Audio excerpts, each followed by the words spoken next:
You people always got an excuse. Fake summons, fake ID, fake everything. The words hit like a slap. A black woman stands in the courthouse lobby, wrists zip-tied behind her back. Morning light cuts through tall windows, illuminating the scene for everyone passing through.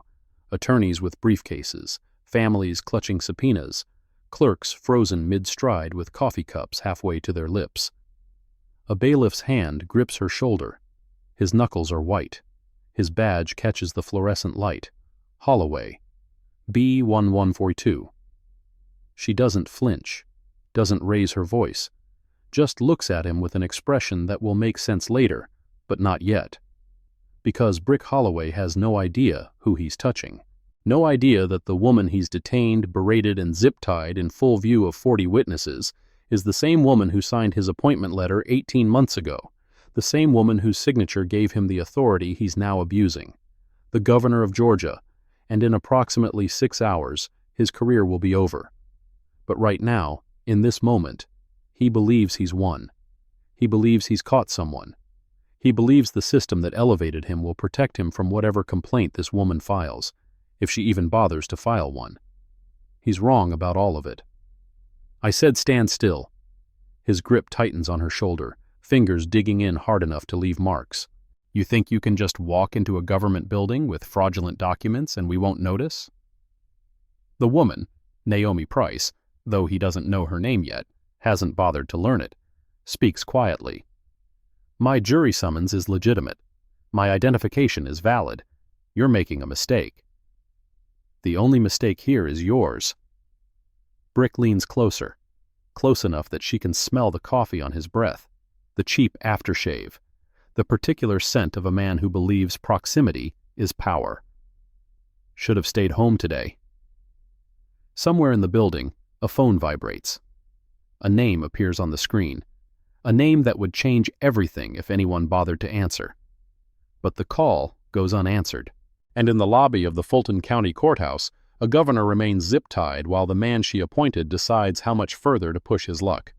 If you want to see what happens when power meets accountability, hit subscribe and turn on notifications, because this story is just getting started. 72 hours earlier. Naomi Price's morning begins at 5:14 a.m. in a modest house in Decatur. No mansion, no security detail visible from the street, just a woman in her kitchen, standing at the counter in slippers and a worn cardigan, reviewing documents before dawn. The coffee maker hisses.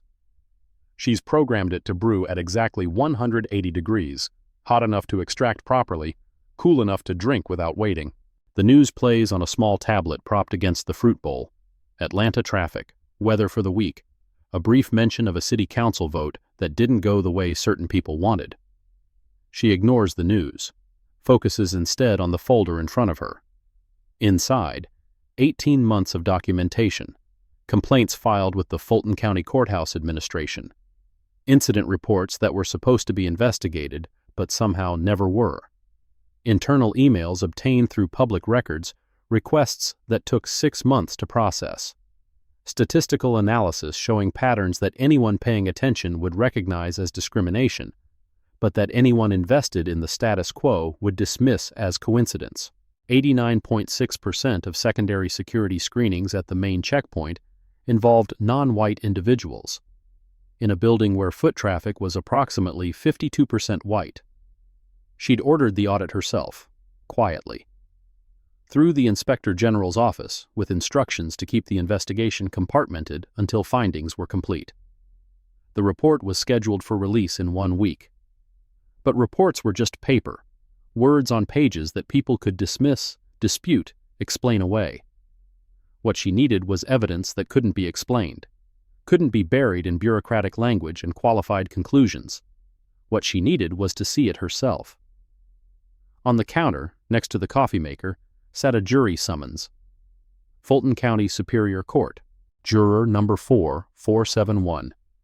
Reporting date, February 11, 2025, 8:30 a.m., Room 2C.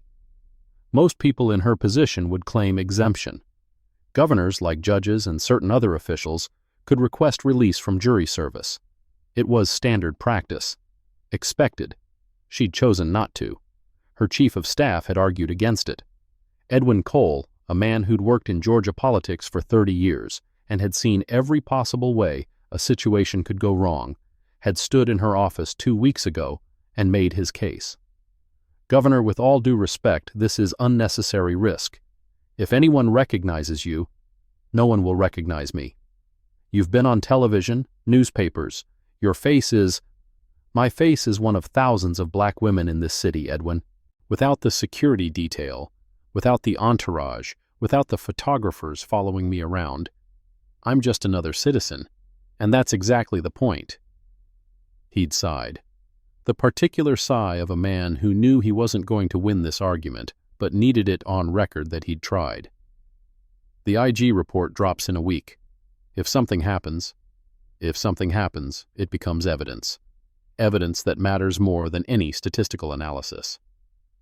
She hadn't told him what she expected to happen, hadn't shared the specific complaints she'd read. The woman detained for 90 minutes over an irregularity in her driver's license that turned out to be a computer glitch. The man whose bag was searched 3 times in 1 week despite having no prohibited items. The teenager who'd come to support his mother during a custody hearing and left with a citation for disorderly conduct that the arresting bailiff couldn't explain when questioned. Patterns. All of them. Patterns she intended to observe firsthand. Now, standing in her kitchen at 5:23 a.m., she reviewed her preparation one final time. Keys, phone, wallet. The same configuration every time. Left pocket, right pocket, inside jacket. The habit came from decades of practice. Federal prosecutor, then state attorney general, then lieutenant governor, then this. Positions where forgetting your credentials meant more than inconvenience, where knowing exactly where everything was could mean the difference between a smooth day and a security crisis. She dressed simply. Gray slacks, navy cardigan, flat shoes suitable for walking. No jewelry except a plain watch with a leather band. No designer labels. Nothing that would mark her as anything other than an ordinary citizen answering a civic summons. Her car was a 7-year-old Honda Accord. Practical. Unassuming. The kind of vehicle that blended into any parking garage without attracting attention. Her security team hated it. Too easy to tamper with, too hard to secure.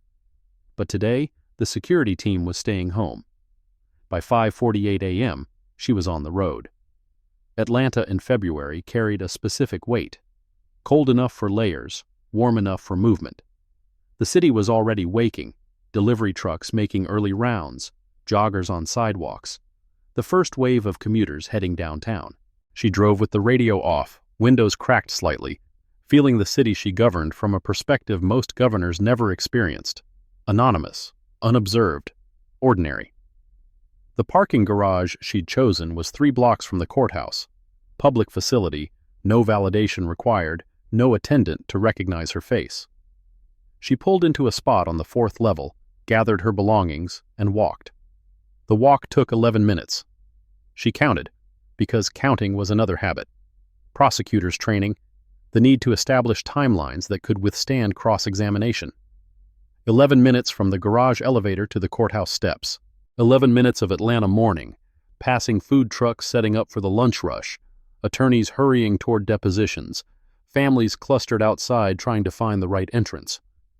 At 7:52 a.m., she joined the security line.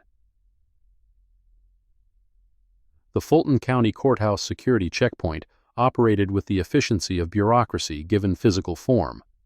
Slow, methodical, designed to process bodies rather than serve people.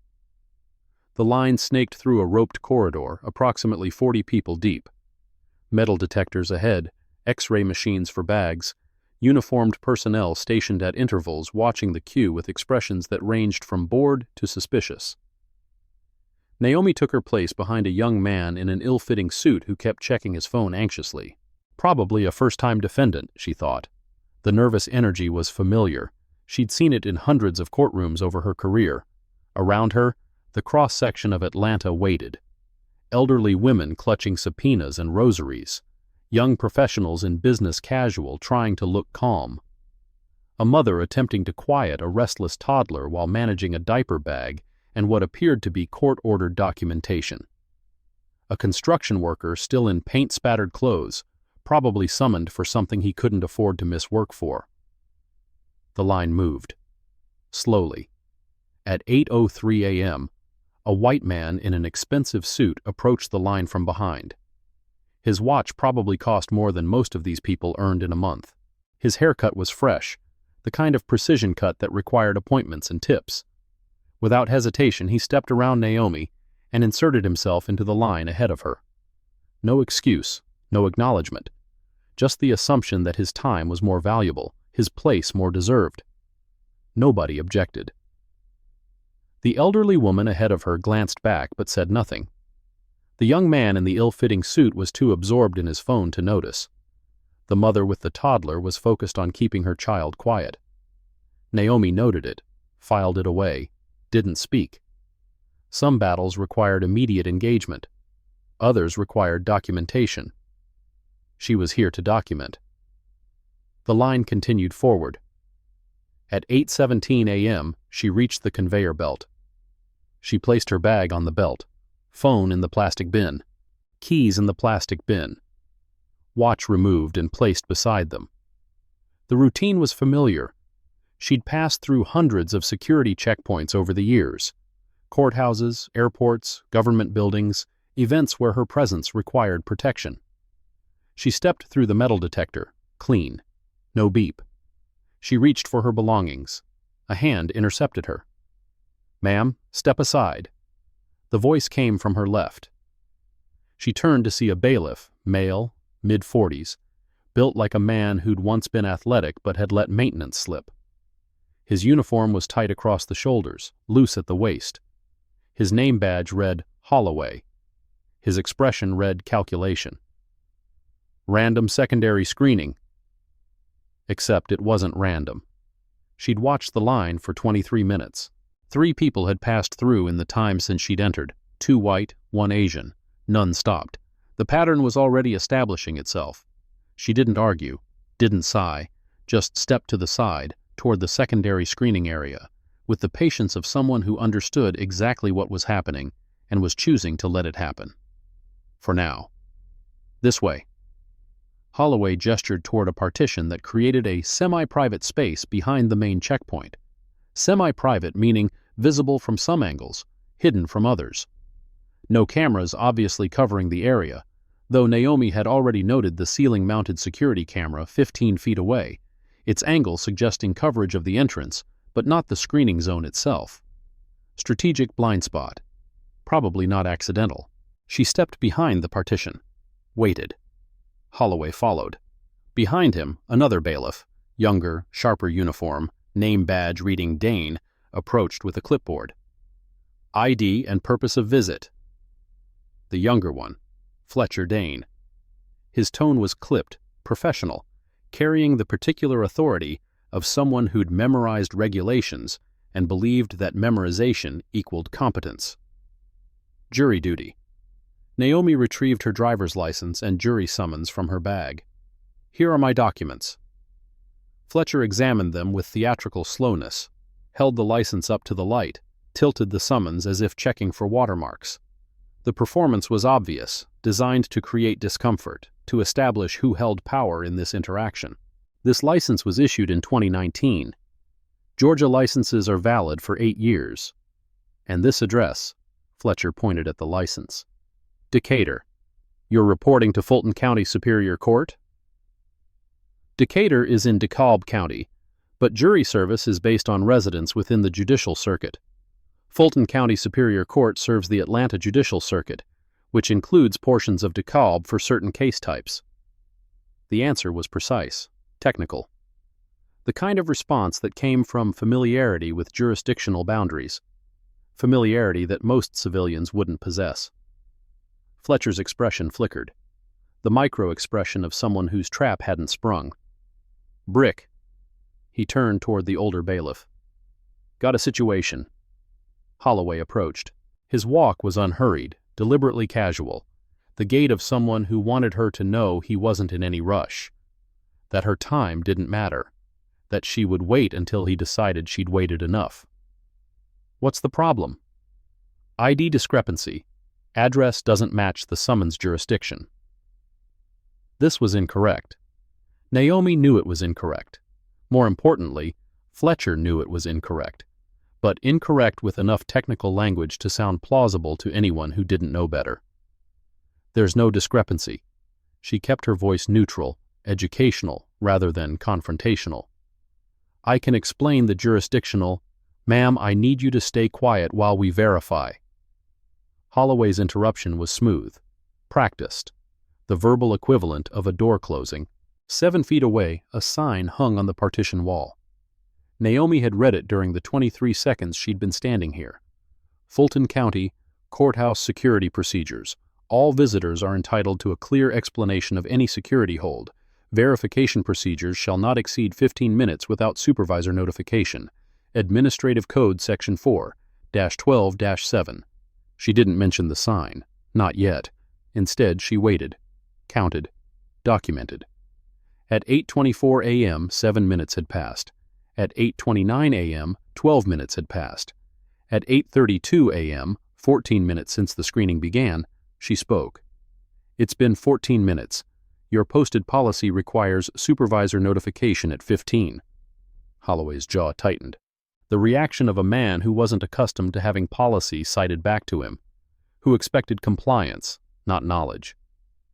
You telling me how to do my job? I'm reading your own posted regulations. She nodded toward the sign. His eyes didn't follow her gesture, didn't look at the sign. The policy was irrelevant to him. It existed for appearances, not enforcement. Fletcher, call Floyd. Tell him we've got a non-compliant. Non-compliant. The word that transformed standing quietly into resisting. That justified escalation. That created the narrative before any actual resistance occurred. Fletcher stepped away to make the call. Holloway remained, arms crossed, positioning himself between Naomi and the exit to the main lobby. The stance wasn't overtly threatening, but it was deliberate. Containment through presence. You're making a mistake. She said it quietly, without heat. Only mistake here is showing up with fake documents. My documents are legitimate. That's what they all say. His smile was thin, mean, the smile of a man who'd heard every excuse and decided in advance that none of them mattered. You want to know how many people come through here claiming to be lawyers, doctors, politicians? You want to know how many of them are actually what they say they are? I haven't claimed to be anything except a citizen reporting for jury duty. Yeah, well... He stepped closer, close enough that she could smell the coffee on his breath, the cheap aftershave. We'll see about that. This bailiff has no idea who he's talking to. If you think he's made mistakes so far, wait until you see what happens next. The reveal will leave you speechless. The holding room was not an interrogation room. Technically, interrogation rooms had specific requirements, recording equipment, certain dimensions, procedures that had to be followed if anything said inside was going to be admissible in court. This was just a waiting area, 8 feet by 10 feet. A metal table bolted to the floor. 2 chairs, also bolted. A fluorescent light that buzzed at a frequency designed to create discomfort. No windows. 1 camera in the corner, red light blinking, though whether it was recording or just for show remained unclear. Naomi sat in one of the chairs. Her bag had been taken, temporarily, according to Fletcher, for inspection. Her phone had been taken with it. Her watch remained on her wrist, which meant she could track the time. 8:47 a.m. when they placed her in the room. 9:03 a.m. when the door finally opened. Floyd Garrett entered with the energy of a man inconvenienced by his own job. Courthouse security supervisor, according to the badge on his chest. Mid-40s, the kind of build that suggested desk work rather than patrol. His expression said he'd rather be anywhere else, but also said he was going to make sure someone paid for dragging him away from whatever he'd rather be doing. So, he dropped into the chair across from her, folder in hand. Ms. He checked the folder. Price. You want to tell me what's going on? I'm here for jury duty. My documents are legitimate. Your officers detained me without cause. That's one version. He flipped through papers that Naomi couldn't see from her angle. According to my guys, you were non-compliant during standard screening procedures. Made threats. I made no threats. I cited your posted policy regarding time limits on verification holds. See, that's the thing. Floyd leaned back, chair creaking. When someone starts throwing policy around before we even ask them any questions, it raises red flags. Like maybe they came here expecting trouble. Like maybe they want trouble. The logic was circular by design. Assert your rights, and the assertion becomes evidence of suspicion. Stay silent, and silence becomes evidence of something to hide. The system was built to justify whatever conclusion it wanted to reach. I came here for jury duty.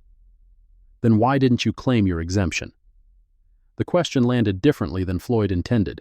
He'd said it casually, a throwaway line, fishing for a reaction, but it revealed something. What exemption? Government employee exemption. It's in the system, flagged on your jury record. He tapped the folder. Says you're eligible for exemption, but you didn't claim it, which means either you forgot or you specifically wanted to be here today. Which is it? Naomi's expression didn't change, but internally, calculations were running. They'd accessed her employment records. Not deeply, not enough to see the actual position, but enough to see the exemption flag, which meant someone in the clerk's office had been curious, had looked closer than standard procedure required. I chose not to claim exemption because jury service is a civic duty. Eligibility for exemption doesn't require claiming it. See, that's what I mean. Floyd shook his head, almost amused. Normal people take every exemption they can get. Normal people don't want to spend their day in a courthouse unless they have to. You specifically chose to be here. Why? Because I wanted to participate in the judicial process. Is that a crime now? Floyd studied her. The amusement faded, replaced by something harder. Let me tell you what I think happened. He leaned forward, elbows on the table. I think you came here looking for something. I think you've got an agenda. Maybe you're one of those activists, he said the word like a slur, who shows up trying to catch officers doing something wrong. Maybe you've got a phone recording right now, hidden somewhere, thinking you're going to make a viral video about police harassment. My phone was taken. Your visible phone was taken. Doesn't mean you don't have another one. You're welcome to search me, with a female officer present, as required by procedure. Floyd's eyes narrowed. There it was again. The citation of procedure. The knowledge that shouldn't be there. The calm that didn't fit the situation. Who are you, Miss Price? I'm a citizen of Georgia, reporting for jury duty as summoned. That's not what I asked. The door opened. Fletcher entered, face tight with something that might have been concern or might have been anticipation. Floyd, Sherry found something. You should see this. Sherry Vance's office was 3 doors down the corridor. The court clerk had been with Fulton County for 11 years, long enough to know where every skeleton was buried and who had buried them. Her expression when Floyd and Fletcher brought Naomi into her space was interesting, not hostile, not friendly, calculating, the expression of someone weighing options. Have a seat, Ms. Price. Naomi remained standing. I'd like my belongings returned. In a moment. Sherry turned her monitor so everyone could see. I ran your information through our system. Standard procedure after any extended screening. Extended screening. Is that what we're calling unlawful detention now? Sherry's smile was thin. The system flagged several things. Your jury summons is legitimate. I'll give you that. Your driver's license checks out. Your record is clean. No warrants, no priors, nothing that would justify continued hold. Then I should be released. Should be. Sherry clicked her mouse. But here's where it gets interesting. Your vehicle registration, I pulled it as part of the background, lists a different address than your license. I moved 18 months ago. Updated the license. Haven't updated the registration. That's a $50 fine, not grounds for detention. Normally, I'd agree. Another click. But I also found this. The screen displayed a document Naomi couldn't read from her distance. Sherry turned the monitor further. Your name appears on a federal employment database. Restricted access. I shouldn't even be able to see this, but... She shrugged. Systems talk to each other sometimes in ways they're not supposed to. Floyd stepped closer to the screen. Read what was there. His face changed. Subtle, but visible. The recognition of something he hadn't expected. It says she's a federal employee, Sherry interrupted, not letting him finish. Doesn't say what kind. Doesn't say what department. Just says federal employment status. Active. Fletcher looked confused. So she's... what? FBI? ATF? Could be anything. Sherry's gaze locked onto Naomi's. Could be a secretary at the IRS. Could be something else entirely. What we know is she's got federal credentials she didn't disclose, came here specifically declining an exemption she was entitled to, and has been citing policy and procedure like she memorized a manual. The narrative was forming, each piece of information, accurate or not, being assembled into a story that justified whatever they'd already decided to do. I'm not required to disclose my employment status during jury screening. Naomi kept her voice level.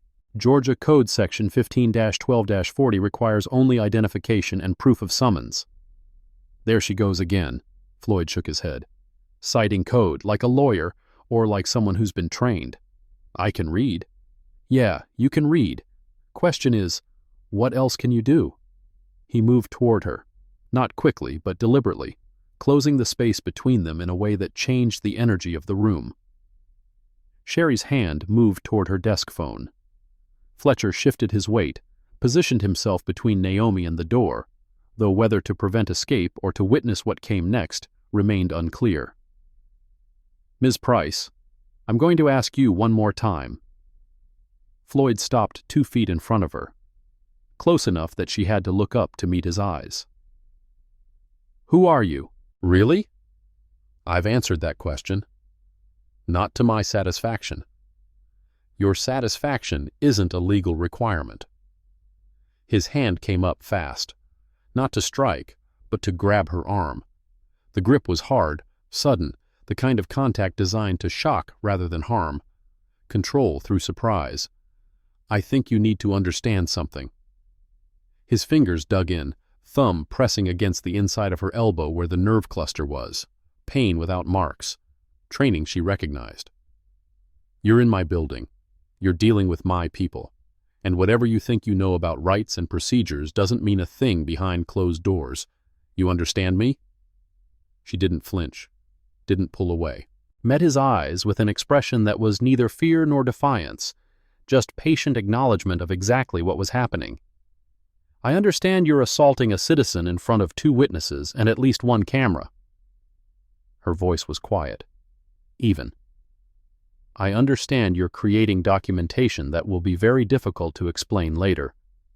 And I understand that you believe none of that matters because people like me don't have the resources to fight back. His grip tightened, then released. He stepped back.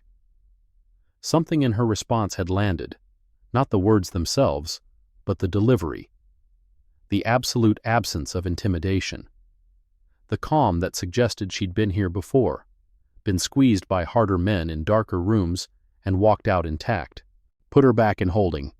He said it to Fletcher without looking at him. Until we figure out what we're dealing with. Floyd, Sherry's voice carried a warning. We can't hold her indefinitely without charges. Then find something to charge her with.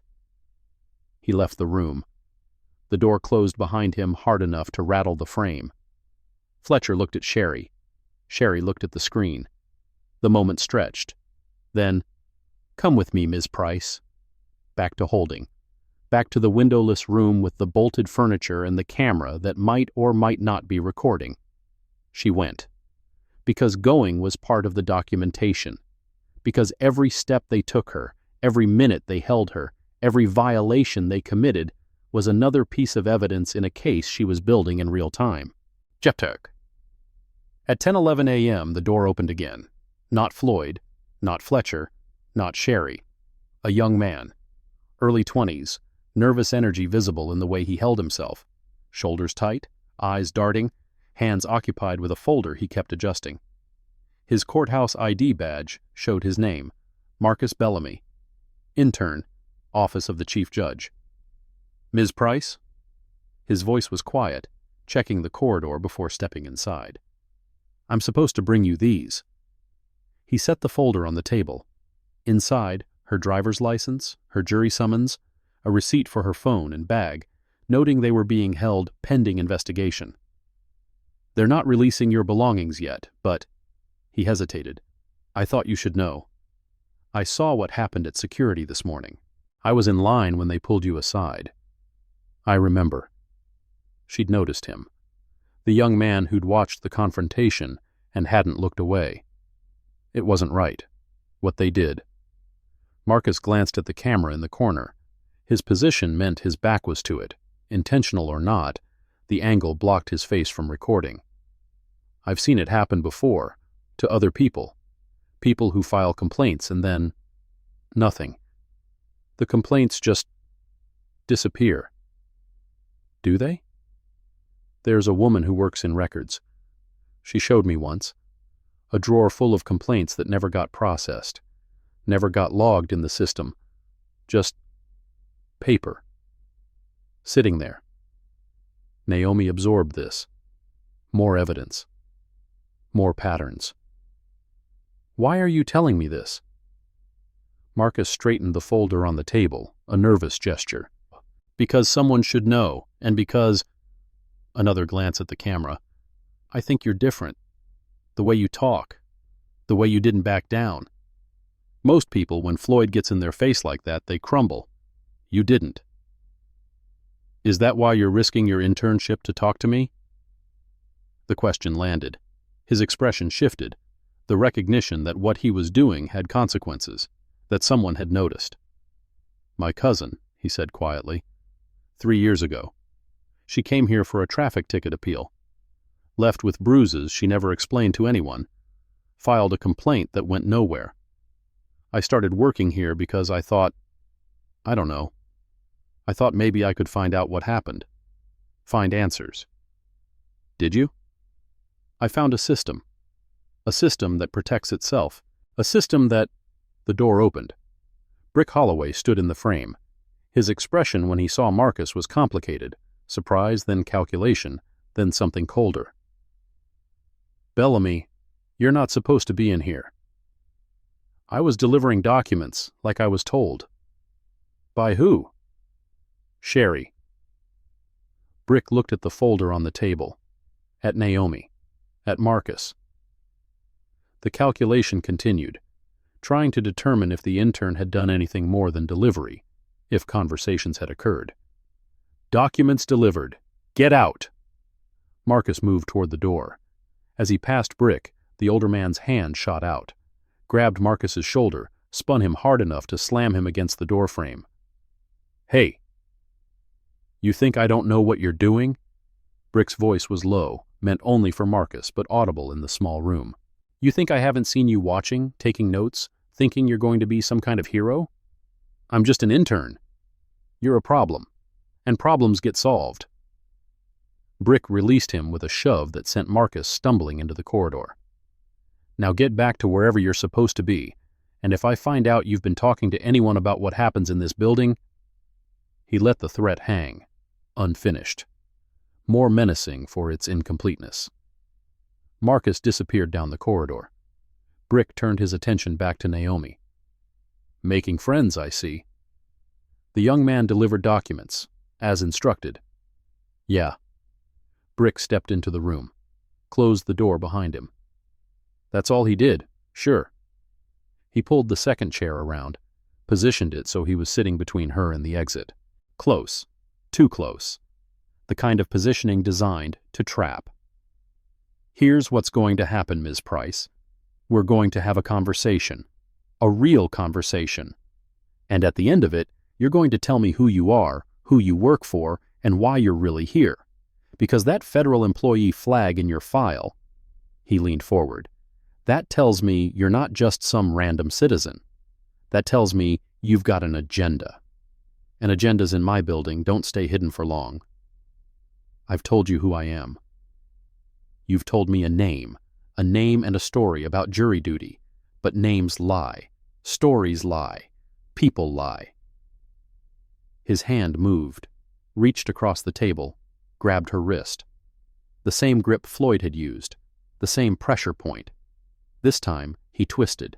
The pain was immediate, sharp, the kind of manipulation that left no marks but created compliance. "I'm going to ask you questions. You're going to answer them. And if I don't like your answers—" Another twist, sending fire up her arm. "We're going to have a different kind of conversation." Naomi's breath caught. Not from the pain, from the calculation. The awareness that she was alone in a room with a man who believed he could do anything without consequences. That no one was coming. That the camera in the corner might or might not be recording, and even if it was, footage could disappear as easily as complaints. She had two choices: break cover now, reveal who she was, end this immediately, lose the evidence she'd been building, or endure, continue documenting, let them dig themselves deeper. "I'm a citizen of Georgia." Her voice was steady, despite the fire in her wrist. "I'm here for jury duty, and what you're doing right now is assault." "It's questioning." "It's assault, documented by the camera you forgot to check before you started." His grip loosened, just slightly, enough to reduce the pain. Then he looked at the camera. The red light was blinking, had been blinking the entire time. His hand released. "You've got an answer for everything, don't you?" "I've got an answer for illegal detention, assault, and civil rights violations." "Yes." Brick stood. The chair scraped against the floor as he pushed back. His expression was unchanged, but something behind the eyes had shifted. The first flicker of uncertainty. "This isn't over." "No," she agreed, "it's not." He left. The door slammed. The lock engaged. And Naomi Price sat alone in the holding room, wrist throbbing, counting minutes, waiting for what came next. What came next was the public lobby. At 11:43 a.m., after 3 hours and 26 minutes of detention, they released her. Not with an apology, not with an explanation. Just Floyd appearing at the holding room door with her bag and phone, dropping them on the table and saying, "You're free to go." "My jury service?" "Missed it. Panel's already seated. You can file for rescheduling at the clerk's office." "And the detention? The assault? The violations of posted policy?" "I don't know what you're talking about." His expression was flat, rehearsed. "You were held for standard verification. Routine. Nothing unusual occurred. If you believe otherwise, you're welcome to file a complaint." The dismissal was calculated. Complaints disappeared. Everyone knew it. He was daring her to try. "I'll need a complaint form." "Clerk's office. Second floor, room 218. She took her belongings, checked her phone. 7 missed calls from Edwin, 3 text messages, each more urgent than the last. She didn't respond. Not yet. Instead, she walked into the main lobby. It was different now than it had been in the morning. Busier. The lunch rush approaching, people flowing in and out, attorneys negotiating in corners, families waiting for verdicts, the ordinary chaos of American justice in motion. She oriented herself. Elevator bank to the left, stairs to the right. Security checkpoint ahead where the morning's humiliation had begun. Brick Holloway was there, back at his post, watching the line. His eyes found her as she emerged from the staff corridor. For a long moment, they stared at each other across the lobby. Then Brick smiled. The smile of a man who believed he'd won, who believed she would take her complaint form and her grievance and disappear into the bureaucracy that would swallow both. Naomi didn't smile back. She turned toward the elevator. Room 218. Complaint form. The next step in a process that everyone assumed would fail. But as she walked, her phone buzzed. Text message from a number she didn't recognize. 2 words. Check email. She stopped at the elevator bank. Opened her email. 1 new message. Sender, courthouse employee, anonymous. Subject, footage. The message was brief. I work here. I saw what happened to you. The camera in holding room B was recording. The file was deleted from the main system at 11:15 a.m. But there's a backup server they don't know about. I've copied the footage. If you want it, email me back. Be careful who you trust. The elevator doors opened. Naomi stepped inside, hit the button for the 2nd floor. And as the doors closed, she allowed herself one small smile. They thought they'd erased the evidence. They were wrong. Room 218 was staffed by a single clerk behind a plexiglass partition. The waiting area held 4 chairs. 2 were occupied by people who appeared to have been waiting long enough to lose hope. Naomi took a number. 47. The display showed, now serving 31. She waited. The clock on the wall ticked. Each minute an eternity. Each minute also an investment. Because the longer she waited, the more evidence accumulated of bureaucratic resistance. The more documentation of obstacles placed between citizens and accountability. At 12:23 p.m., her number was called. The clerk, name badge reading Doris, slid a form through the partition slot without looking up. Fill this out. Return to window 3. Where's window 3?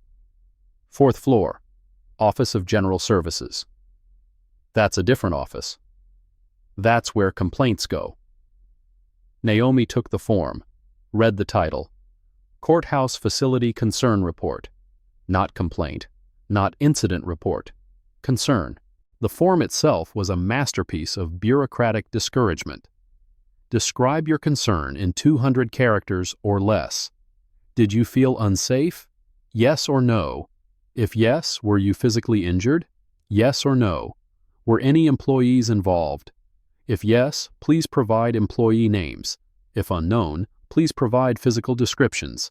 Have you filed this concern with any other agency? Yes or no? If yes, please list. 200 characters, approximately 2 sentences. She was expected to compress 3 hours of constitutional violations into 2 sentences. She filled out the form anyway. Used exactly 200 characters. Detained 3+ hours without cause. Assaulted by officers Holloway Garrett. Witness, Dane, Vance. Camera evidence exists. Federal investigation pending. The last 2 words were technically premature, but not by much. 4th floor. Office of General Services. Window 3. Window 3 was unstaffed. A sign read, "Back in 15 minutes." The sign's edges were yellowed. It had been there longer than 15 minutes. She waited. 23 minutes later, a man appeared. Badge reading, Gerald. He took the form without looking at it. These get processed in 30 to 45 business days. You'll receive a letter if any action is taken. The posted policy says 14 days. Gerald's expression didn't change.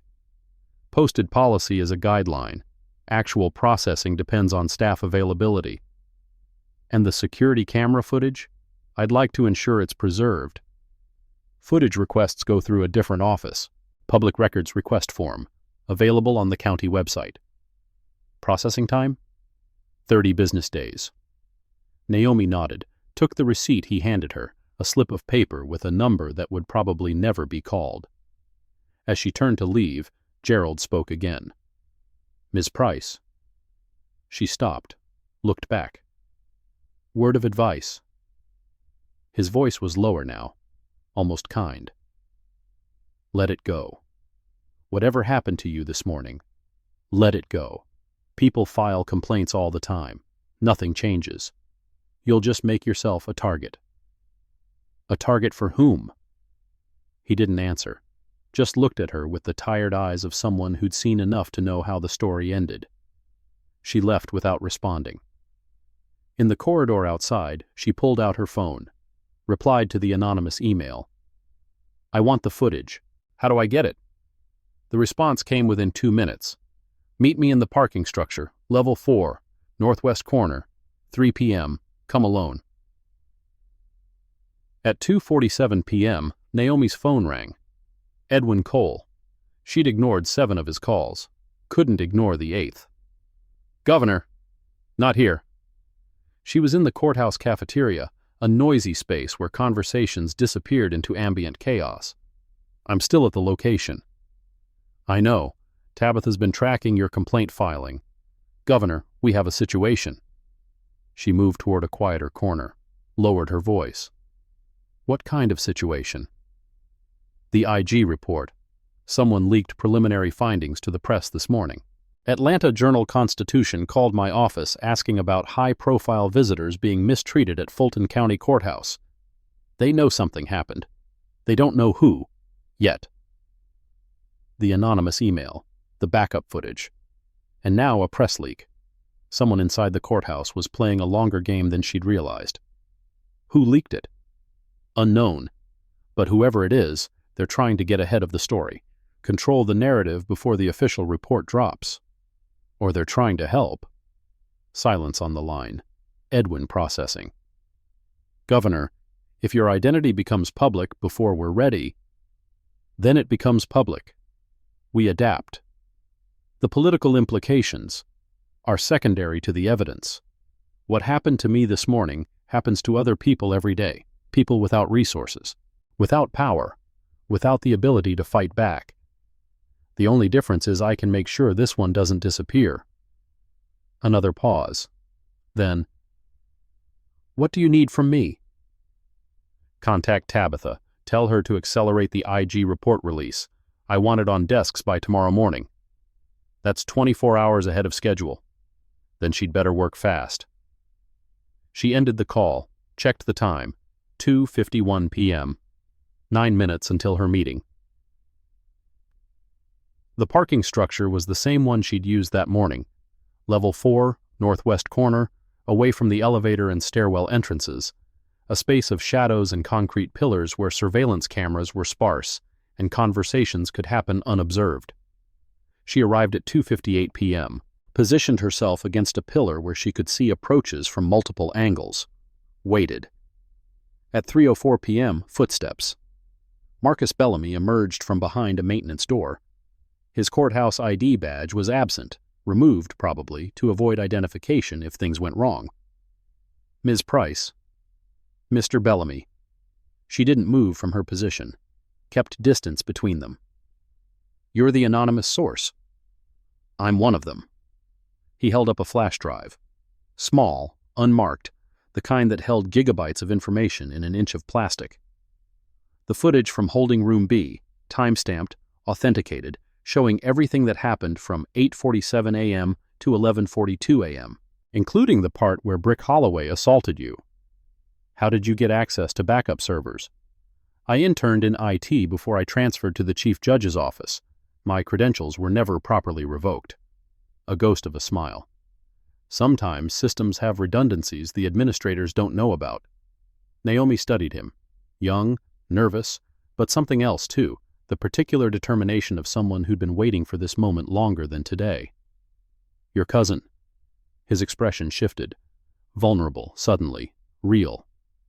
Destiny Bellamy, 3 years ago. She came here for a traffic appeal, $50 ticket that should have been dismissed. Instead, she spent 4 hours in holding, came out with bruises on her arms and a look in her eyes I'd never seen before.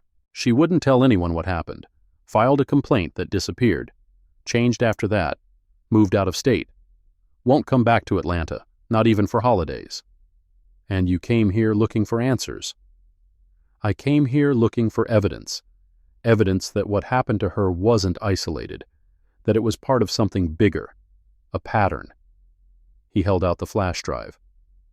Today, I found it. She took the drive, weighed it in her palm. Such a small thing to carry so much weight. There's more. Marcus reached into his jacket, produced a folder, thin but full. Incident reports from the past 3 years. 27 cases with circumstances similar to yours and Destiny's. 27 people detained without cause, subjected to physical intimidation, whose complaints went nowhere. I've been collecting them, copying files when no one was watching, building a record. That's obstruction, potentially theft of government documents. I know. His jaw set. Some things are more important than not getting caught. Naomi looked at the folder, at the flash drive, at the young man who'd risked everything to stand in a parking garage and hand evidence to a stranger. Except she wasn't a stranger. Not really. Not anymore. Mr. Bellamy, what I'm about to tell you doesn't leave this conversation. Okay? My name is Naomi Price. I'm the governor of Georgia. I signed the appointment letters for half the people who detained me today, and in approximately, she checked her watch, 16 hours, every piece of evidence you've collected is going to be part of a state inspector general report that will fundamentally change how this courthouse operates. Marcus stared at her. The silence stretched. 5 seconds, 10, then, "You're the governor." "Yes." "And you came here today to see it myself, to document what happens to ordinary citizens when they enter this building, to become evidence that couldn't be ignored." His expression cycled through shock, confusion, and finally, something like hope. "Then it's going to work. It's actually going to work." Maybe. She pocketed the flash drive, took the folder. Reform is slow. Accountability is slower. The people who did this to me, to your cousin, to the 27 others in these files, some of them will face consequences. Some won't. The system protects itself. Always has. But you're the governor. I can apply pressure. I can create conditions for change. I can make sure this story doesn't disappear. She met his eyes. But I can't guarantee justice. No one can. What I can guarantee is that we're going to try. That what happened to Destiny, what happened to me, it's not going to be for nothing. Marcus nodded, the hope in his expression tempered now, more realistic, but not extinguished. "What do you need me to do?" "Go back to work. Act normal. Don't tell anyone what you've done or who you've talked to. When the IG report drops, there will be chaos, investigations, people trying to protect themselves by pointing fingers at others. Stay clear of it. Stay safe. And if they figure out I was the source, then I'll make sure you're protected. But I'd rather they not figure it out at all." He nodded again, started to turn away, then stopped. "Governor, can I ask you something?" "Go ahead." "When Brick grabbed you, when he twisted your arm, when Floyd got in your face, were you scared?" The question hung in the parking garage air. Honest. Real. "Yes," she said. "I was scared. I'm always scared in situations like that. Anyone who says they're not is lying. But you didn't show it. Showing fear is a privilege I've never been able to afford." He considered this, then nodded one final time and disappeared through the maintenance door. Naomi remained in the parking structure, holding the flash drive, holding the folder, holding the weight of 27 stories that deserved to be told. Then she pulled out her phone and made a call. The governor has evidence. The bailiff has no idea what's coming. If you want to see the moment everything changes, stay with this story, because the reveal is going to be worth every second. 3:17 p.m. Naomi returned to the courthouse through the main entrance. Same security checkpoint, same metal detector, same conveyor belt for bags. Brick Holloway was there. Different posture now, alert, watching her approach with the particular attention of someone who's recognized a threat but can't articulate why. She placed her belongings in the bin, stepped through the detector, clean, collected her things. Brick moved toward her, casual but deliberate. "Back again, Ms. Price?" "Forgot something in the clerk's office." The lie came easily. "Receipt for my complaint." His eyes narrowed. "Thought you'd be gone by now. Most people, after what happened this morning." "I'm not most people." "No." He stepped closer, close enough that she could feel his breath. "You're definitely not." Behind them, the security line continued processing, citizens passing through, oblivious to the confrontation happening 6 feet away. The ordinary business of justice proceeding while two people stared at each other with perfect understanding of who they were and what was coming. "I looked you up," Brick said quietly, "after you left. Searched every database I have access to. You know what I found?" "What?" "Nothing. Absolutely nothing. Your driver's license is real, your summons is real, your address is real. But everything else, employment history, professional associations, social media presence, nothing. You're a ghost. A ghost with federal employee status and a very interesting way of handling interrogation." "Is there a question in there?" "The question is, who erased you? Who's got the juice to scrub someone from every searchable database, and why? Because in my experience, people who disappear that thoroughly are either witnesses in protection or they're someone important enough that the normal rules don't apply." Naomi held his gaze, didn't flinch, didn't look away. "And you think I'm important?" "I think you're dangerous." His voice dropped lower. "I think whatever happens next, I'm going to wish I'd handled today differently, but I also think it's too late for different. So I'm going to ask you one time, right here, right now. Who are you really?" The moment stretched. The security line hummed. Somewhere in the building, a phone was ringing. Naomi smiled. "You're going to find out tomorrow." She walked past him, into the elevator, hit the button for the 4th floor. The doors closed on his expression. Confused, frustrated, and beneath it all, the first real flicker of fear. 4:42 p.m. The Inspector General's office occupied a suite of rooms in a building 6 blocks from the courthouse. Neutral territory, away from the jurisdiction she was about to upend. Tabitha Ward met her in the lobby. "Governor." No handshake, too public. Just a nod and a gesture toward the elevator. "I've accelerated the timeline as requested. The report will be ready for release by 6 a.m. tomorrow." "The press leak?" "Contained for now. AJC agreed to hold the story until after official release in exchange for first access to additional materials. But someone inside the courthouse is definitely feeding them information." "Marcus Bellamy." Tabitha's expression shifted. "You've made contact with him?" "He made contact with me. He's got additional evidence, footage and documentation that will strengthen the report significantly." "Is he compromised?" "Not yet, but he will be once the report drops. We need to have a plan for protecting him." They stepped into the elevator. Tabitha pressed the button for the 7th floor. "Governor, I have to ask, what happened to you in that courthouse today?" "Will be included in the report. Every detail, every violation, every person involved." "Some of those people have connections. Floyd Garrett's brother-in-law is on the city council. Brick Holloway served with the chief judge's son in the military. The courthouse security union contributes to half the campaigns in Fulton County. You're going to make enemies." "I already have enemies, Tabitha. At least now they'll be the right ones." The elevator opened. The IG suite spread out before them.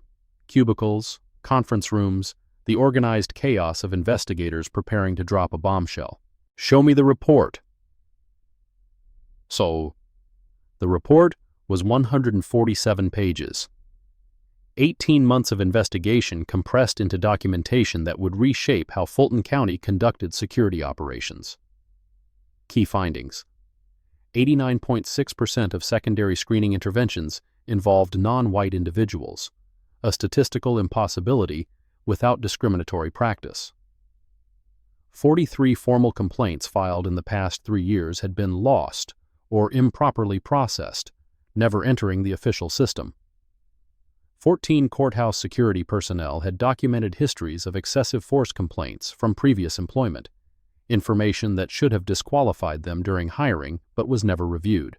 7 instances of security camera footage being deleted within 48 hours of citizen complaints, suggesting coordinated evidence destruction. And now, 1 new appendix, Appendix D, the governor's own experience. Time-stamped, documented, supported by the footage Marcus had preserved. The recommendations? Naomi asked. Tabitha turned to the relevant section. Immediate suspension of personnel named in specific incidents. Comprehensive camera coverage of all screening and holding areas. Mandatory bias training with independent verification. Creation of civilian oversight committee with real authority. Federal referral for pattern or practice investigation under 34 U.S.C. C. 12601. Will they implement? They'll have to. Once the DOJ gets involved, resistance becomes legally perilous.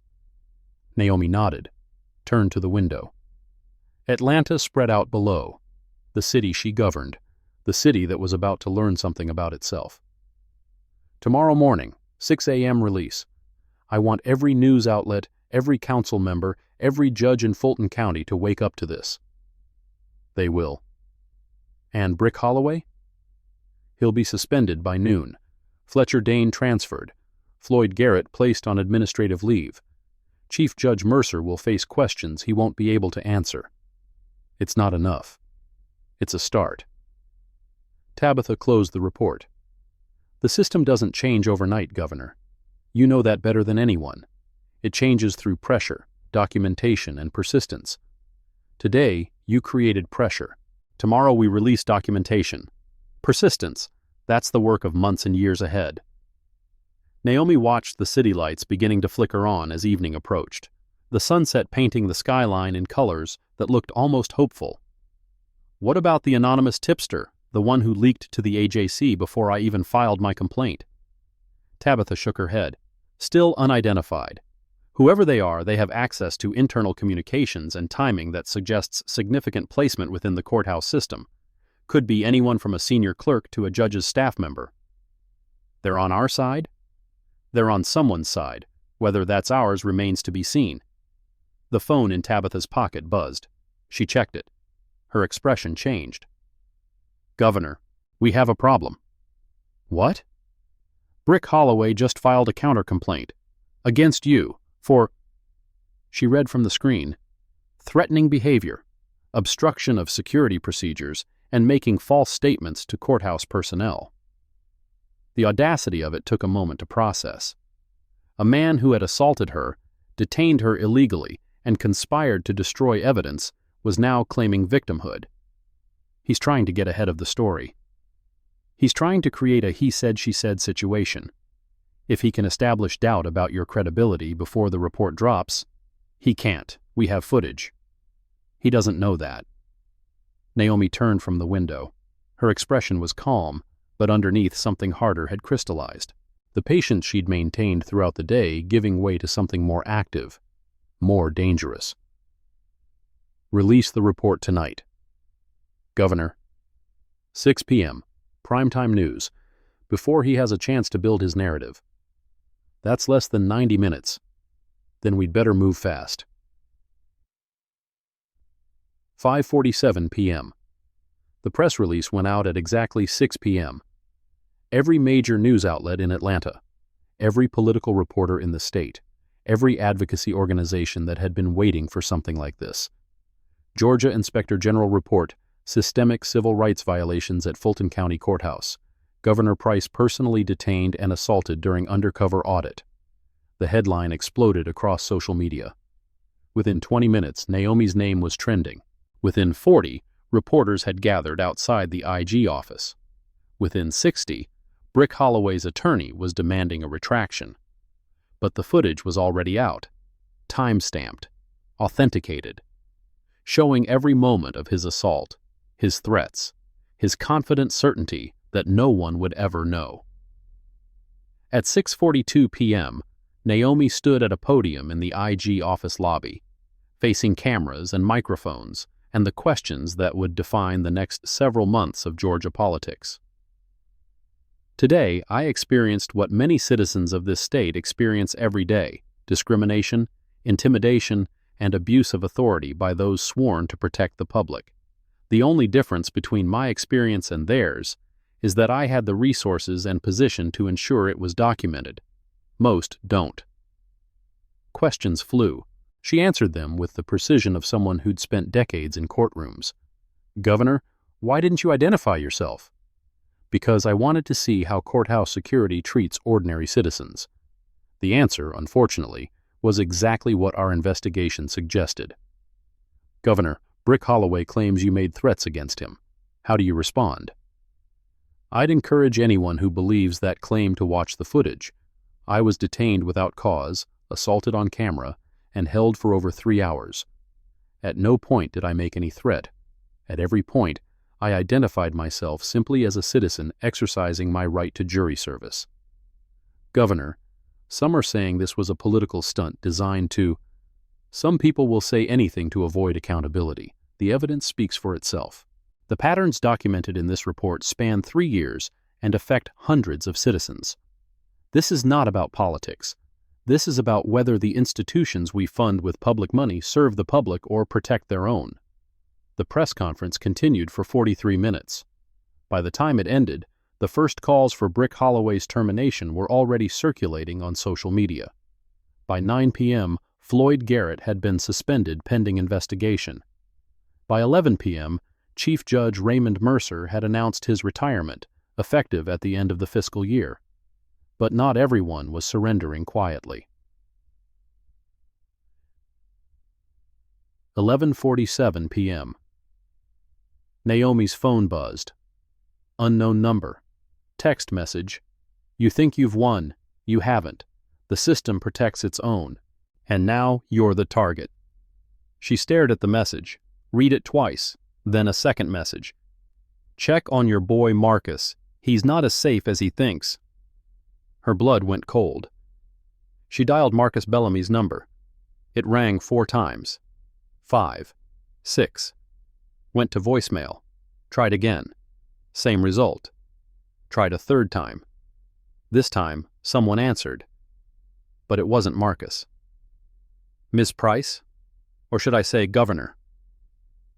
The voice was unfamiliar, male, controlled.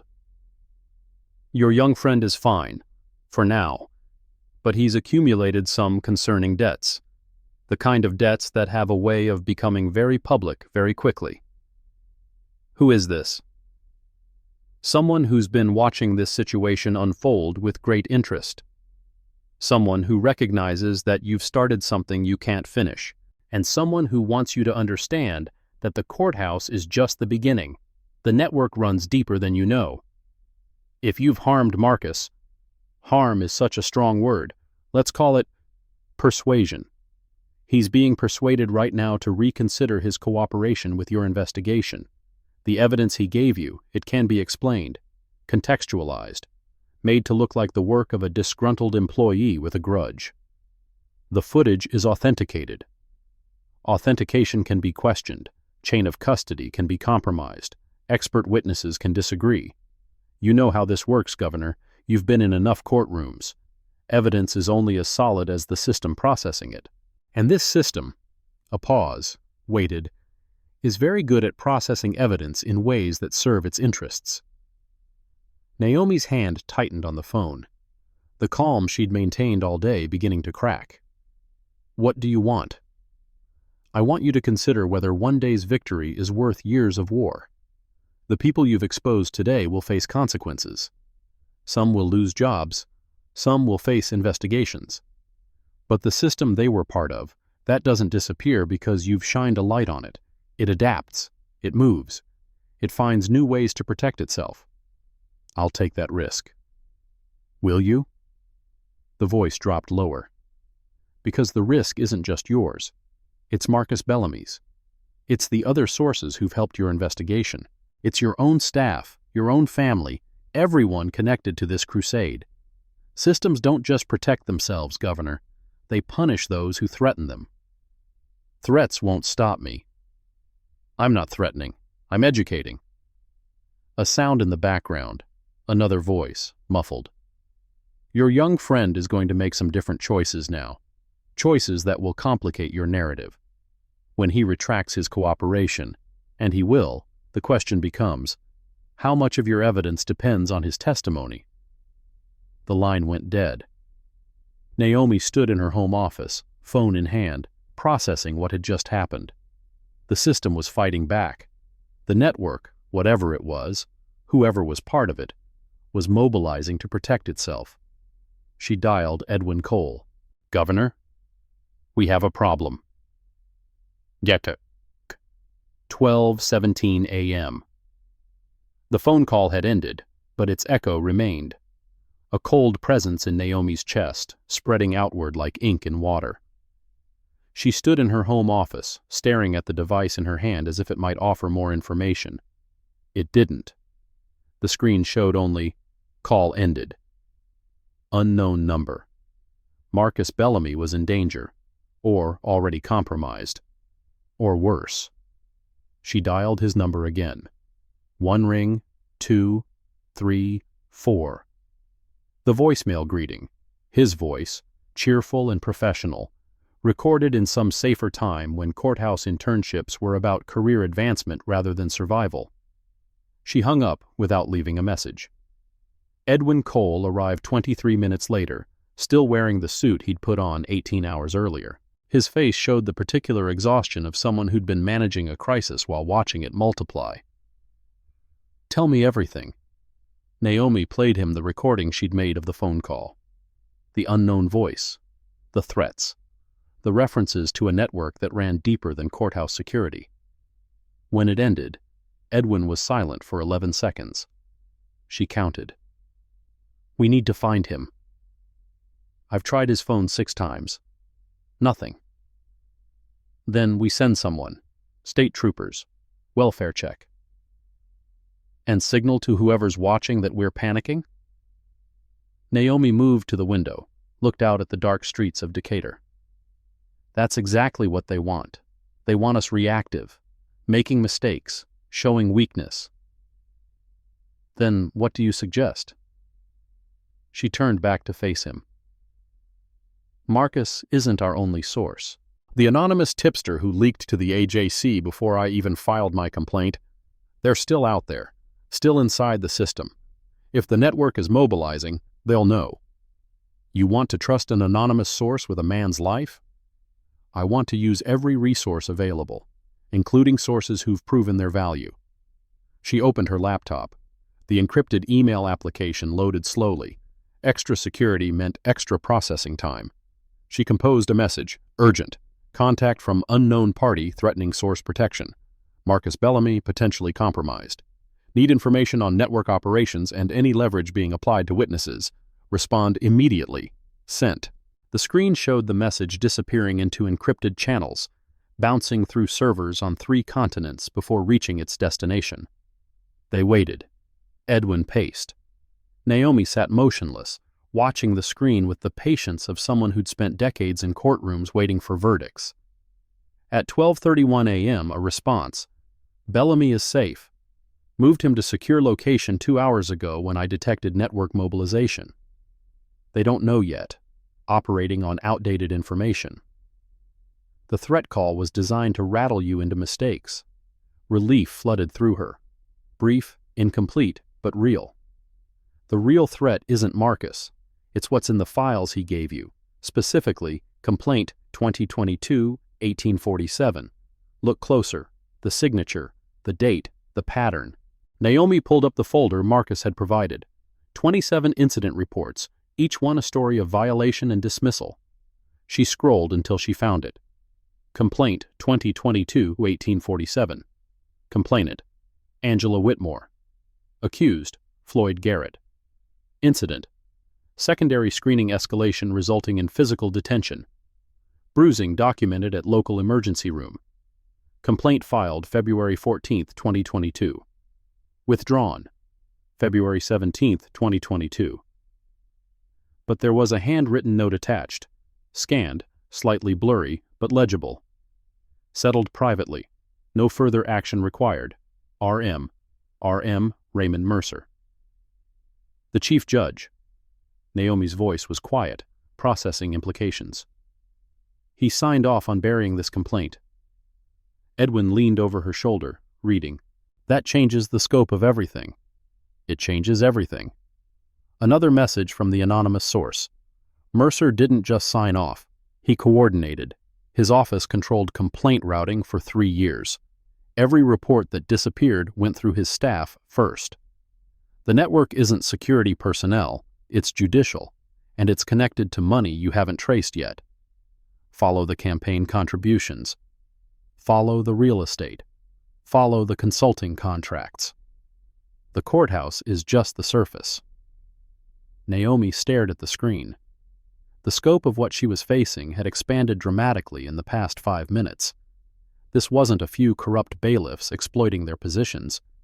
This was systemic, institutional, protected from the top. We need the FBI. Governor, this isn't civil rights violations anymore, Edwin. This is public corruption, judicial misconduct, potentially racketeering if money is changing hands. A state IG investigation can't touch this. We need federal resources, federal jurisdiction, federal consequences. Bringing in the FBI means losing control of the narrative. I never had control. She closed the laptop. I had the illusion of control. Now I have information that's too big for state authorities to address. The Department of Justice needs to see this. Tonight. Edwin absorbed this, nodded slowly. What do you need from me? Draft a formal request for DOJ involvement, pattern or practice investigation under 34 U.S.C. Section 12601. Make sure it references the Mercer connection. I want them looking at judicial corruption, not just security personnel. And Edwin, yes? Call the Attorney General, the federal one. Wake her up if you have to. Tell her the governor of Georgia has evidence of a corruption network that extends into the judicial branch. Tell her I'm prepared to testify. Tell her this is urgent. Edwin left to make the calls. Naomi sat alone in her home office, surrounded by documents that had become evidence, information that had become ammunition. The system had fought back faster than she'd expected, but she'd spent 30 years learning how systems operated, how they protected themselves, how they could be dismantled. The network thought they were dealing with a politician who could be intimidated. They were wrong. If you thought Part 1 was intense, you haven't seen anything yet. The governor just discovered the corruption goes all the way to the top. What happens next will change everything. Stay with this story. The confrontation is coming. 7:22 a.m. Morning arrived gray and wet. February asserting itself with drizzle that couldn't decide whether to become rain or simply hang in the air like a curtain. Naomi had slept 2 hours. Not enough, but enough to function. Her years as a federal prosecutor had trained her to operate on minimal rest. Governor years had reinforced the skill. Today's clothing was deliberate, not the anonymous cardigan of yesterday's undercover operation. A charcoal suit cut sharp, projecting authority. Her hair pulled back. Minimal jewelry except her father's seal ring, the one he'd given her at law school graduation, the one she wore when she needed to remember who she was and where she came from. The security detail she'd dismissed yesterday was back. 2 state troopers in an unmarked vehicle, maintaining a discreet distance. She'd resisted their presence initially, but Edwin had been insistent. After the anonymous threat, visibility meant vulnerability. The drive downtown took longer than usual. News vans had gathered outside the courthouse since before dawn, clogging approach streets with vehicles jockeying for position.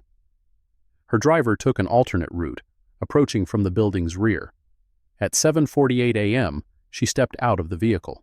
The rear entrance was supposed to be private, reserved for judges, senior staff, protected witnesses. But someone had leaked her arrival time. Cameras were there, a smaller group than out front, but present. Recording.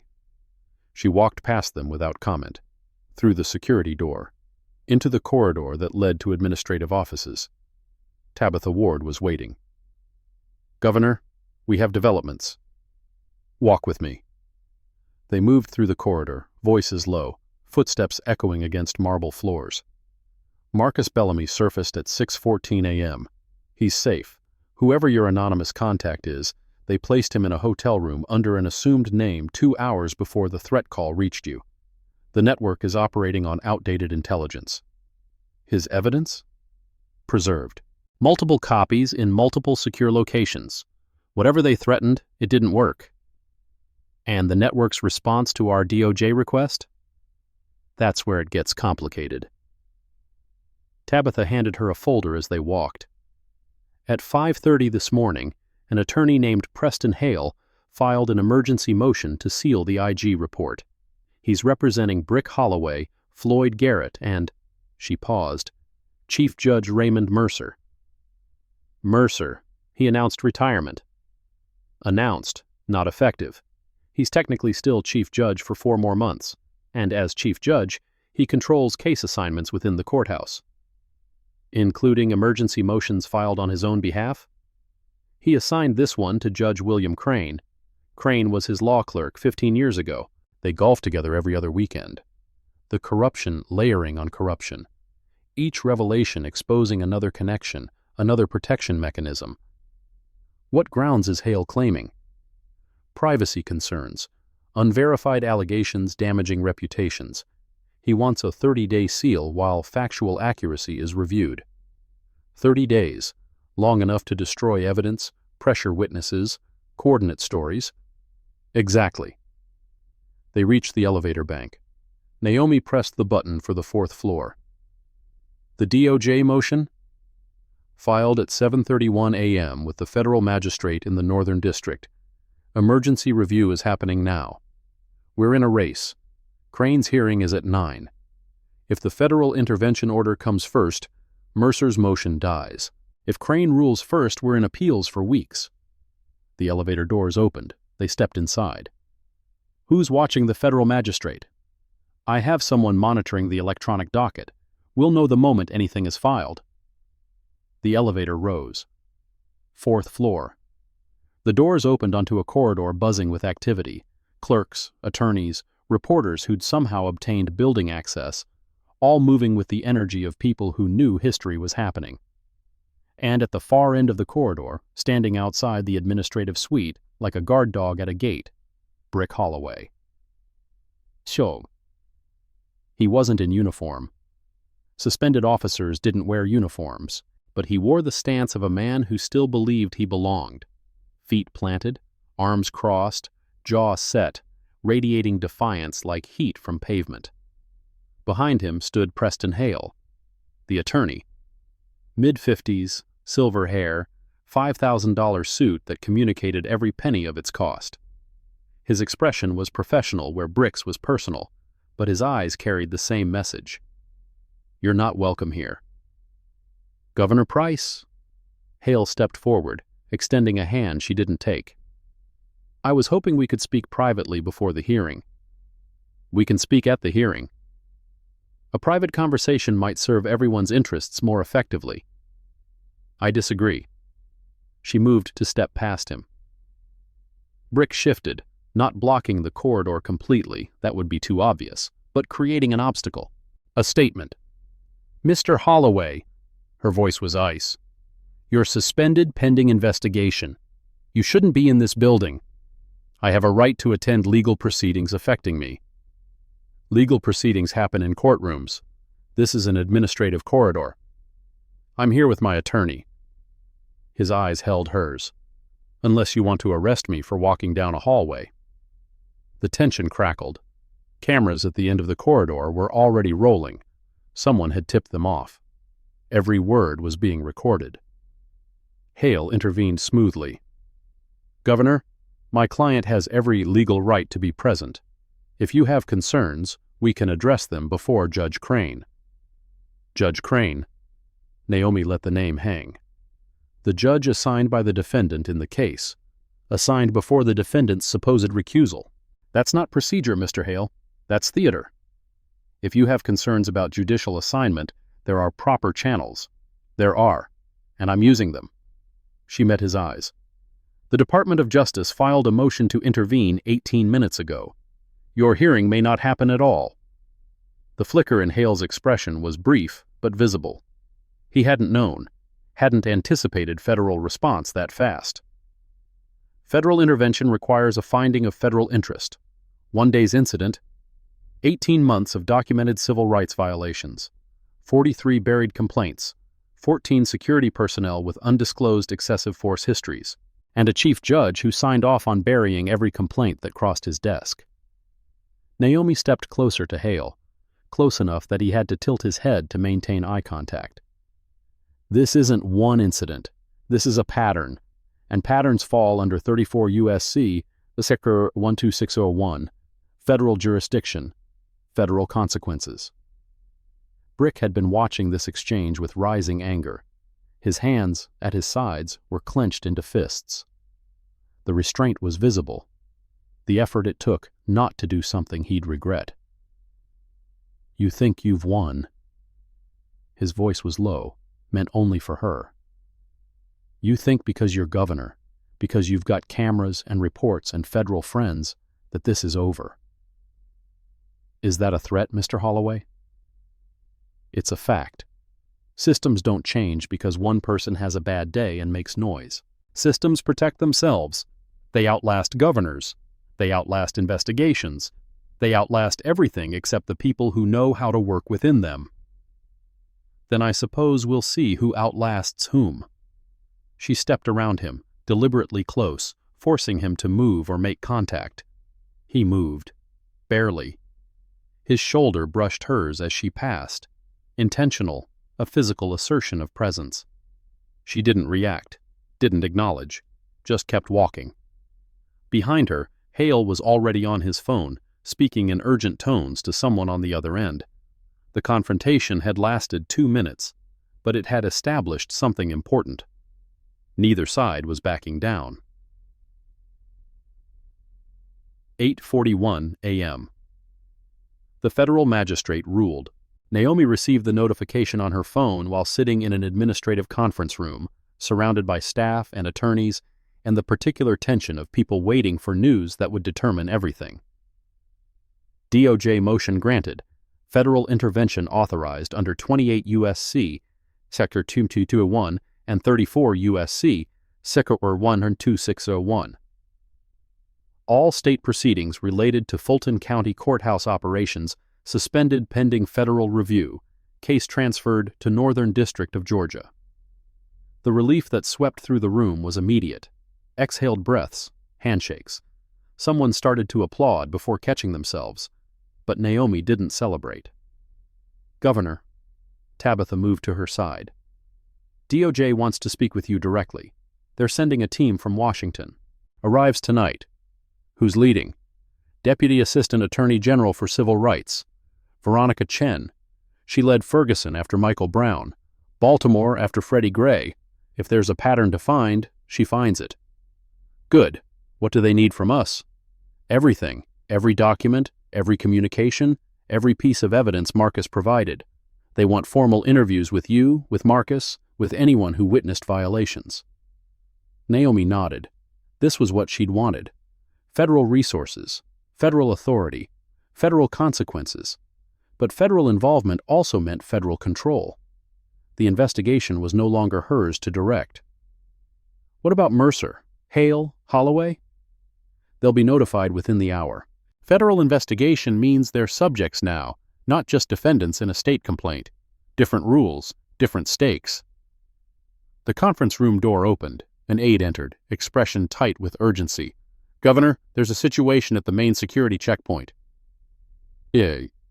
The situation was Chief Judge Raymond Mercer standing in the courthouse lobby, surrounded by cameras and microphones, conducting an impromptu press conference. Deeply troubled by the politicization of what should be a straightforward personnel matter. The governor's experience yesterday, while regrettable, does not justify federal overreach into Georgia court operations. This is an unprecedented intrusion on state judicial independence, and I will be filing. Naomi watched from the second-floor balcony, looking down at the spectacle. Mercer was polished, practiced. The image of wounded dignity, a public servant being persecuted for doing his job. He didn't mention the complaints he'd buried, didn't mention Angela Whitmore's bruises or the settled privately notes bearing his initials, didn't mention that his retirement announcement had come only after the IG report implicated him directly. He mentioned only overreach, only politics, only the unfairness of being attacked by people who didn't understand how difficult his job was. Some reporters were buying it. Others asked harder questions. Judge Mercer, the IG report indicates you personally signed off on dismissing citizen complaints without investigation. How do you respond? I reviewed hundreds of complaints over my tenure. Not every complaint merits full investigation. That's triage, not cover-up. The report says 43 complaints were never entered into the official system. Where did they go? Administrative procedures I wasn't directly involved in. You'd have to ask courthouse staff. Governor Price alleges she was physically assaulted by security personnel. Do you believe her? The pause was calculated, long enough to suggest thoughtfulness, short enough not to seem evasive. I believe the governor experienced something she found distressing. Whether that rises to assault is a legal determination I'm not qualified to make. What I do know is that our security personnel are dedicated professionals who work in difficult circumstances. They deserve due process, not trial by media. Due process. The phrase hung in the air like a shield, the same due process his courthouse had denied to countless citizens. Naomi's phone buzzed. Text from Edwin. DOJ sent cease and desist to Mercer's attorney. He's violating it, making public statements while federal investigation is active. They're documenting everything. Of course he was violating it. Mercer was playing the court of public opinion because he knew he was losing the court of law. Every statement was an attempt to poison potential jury pools, to create doubt, to establish a narrative of persecution. It was a strategy, a good one. But it had a weakness. Naomi walked to the stairs, descended to the main floor, moved through the crowd until she was visible, until cameras swung toward her, until attention split between the judge and the governor. Chief Judge Mercer. Her voice carried across the lobby. The press conference stopped. Everyone turned. You're speaking about due process. Let's discuss what that means. Mercer's expression flickered. He hadn't expected direct engagement. Governor, I wasn't aware you were... Due process.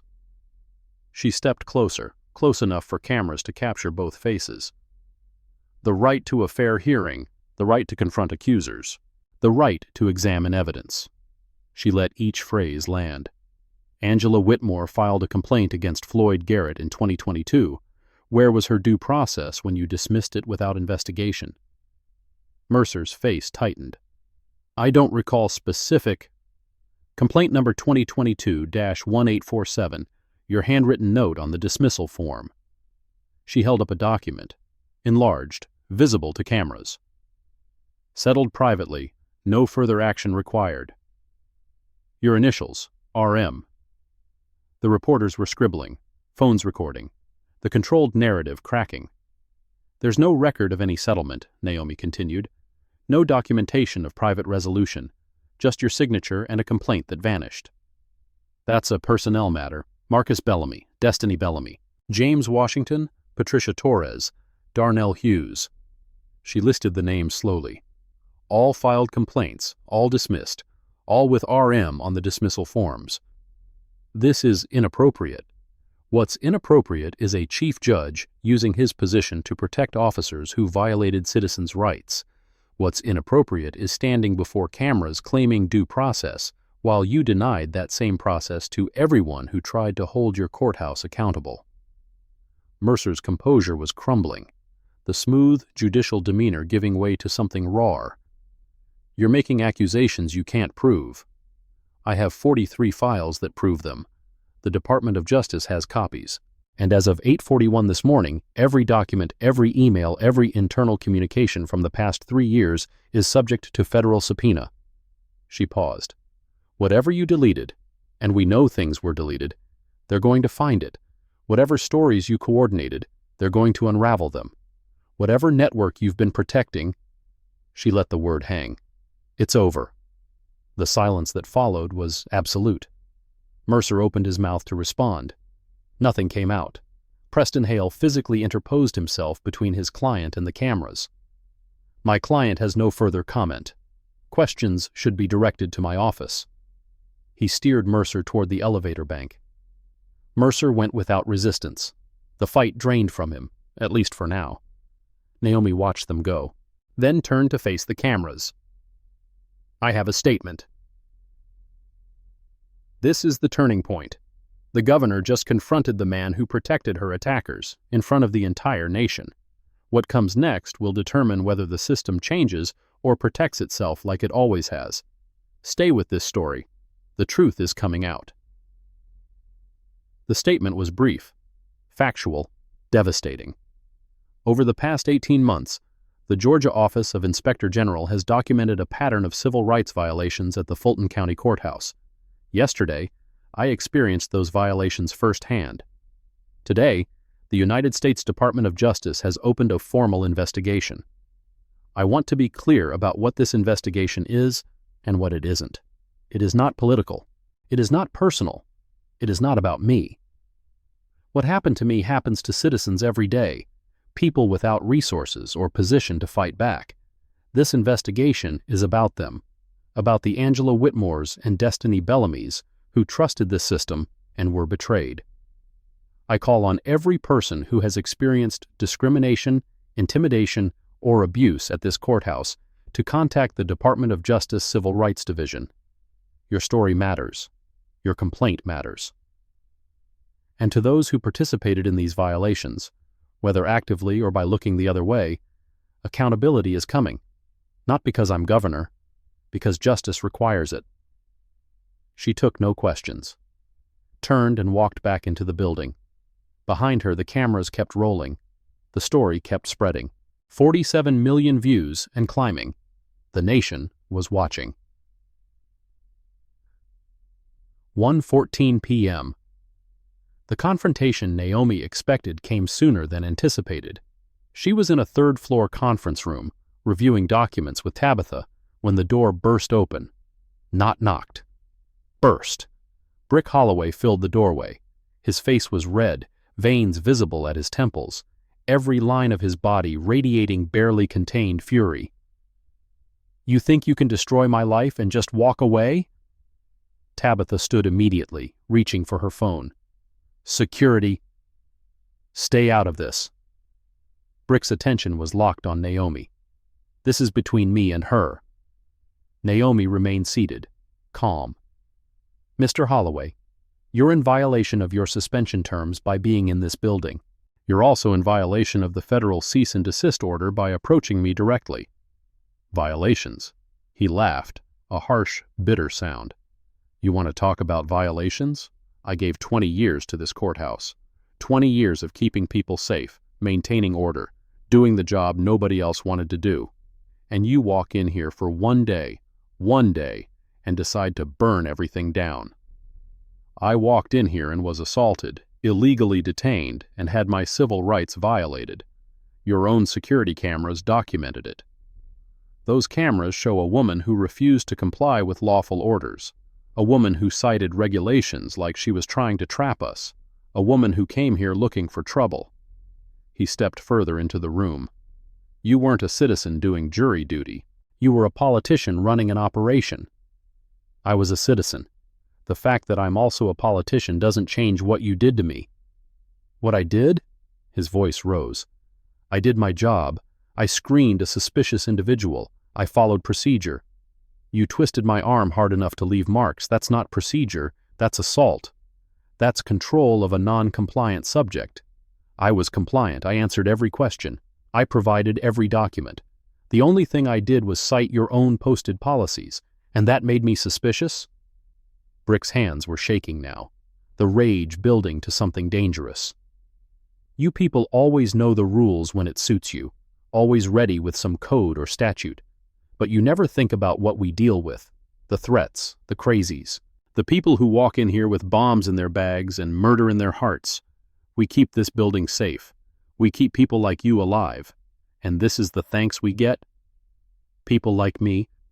Naomi stood slowly. "What does that mean, Mr. Holloway? People like me?" The question hung in the air, charged. "You know what it means. I want to hear you say it." His jaw worked, the internal battle visible, the words he wanted to say fighting against the awareness that cameras were probably recording, that witnesses were present, that anything he said could be used against him. "You want me to say something that'll make your case easier, something you can play on television, Something that proves I'm what you want everyone to think I am. I don't need you to say anything. Your actions already proved what you are. He moved fast. Naomi had expected it, had been watching his body language, reading the escalation, but he was faster than anticipated. His hand closed around her wrist, the same grip he'd used in the holding room, twisting hard enough to send fire up her arm. You ruined my life. His face was inches from hers. My career, my pension, my reputation, everything I built for 20 years, gone, because you wanted to make a political point. Let go of me. Make me. Tabitha was shouting into her phone, security, help, conference room 3. But Brick wasn't listening. His grip tightened. His other hand came up, grabbing her shoulder, shaking her hard enough that her teeth clicked together. You want to know what it feels like? His voice had dropped to something quiet and terrible. To have everything taken away? To watch your whole world collapse because one person decided you were the enemy? I said, let go. He didn't. So she made him. The self-defense training she'd maintained for 30 years, required for federal prosecutors who worked organized crime cases, activated automatically.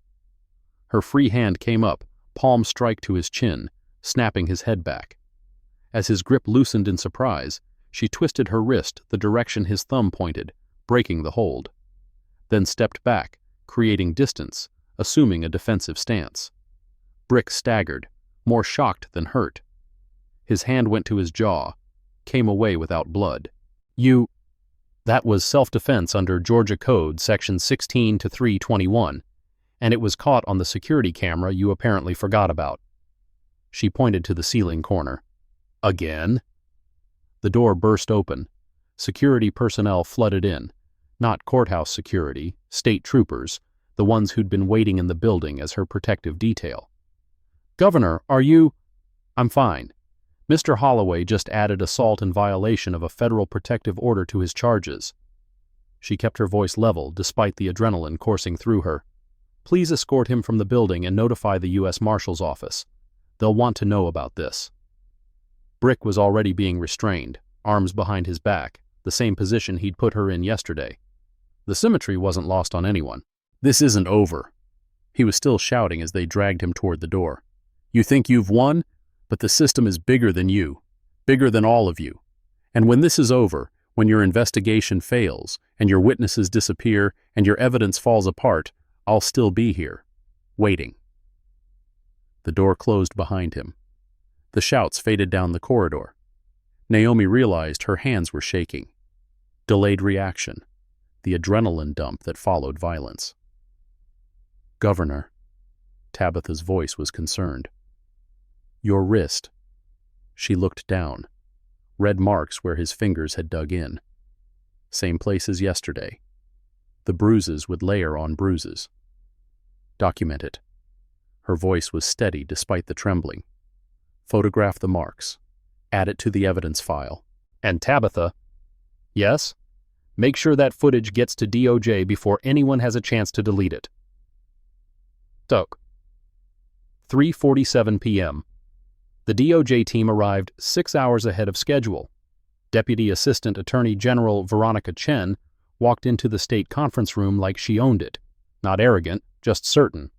Certain of her authority. Certain of her purpose. Certain that the people she was about to interview would tell her the truth or face federal perjury charges. Governor Price. No handshake. Chen wasn't the handshaking type. I've reviewed your statement, the IG report, the footage from yesterday, and the footage from approximately 2 hours ago. She sat without waiting for invitation. Let me be direct.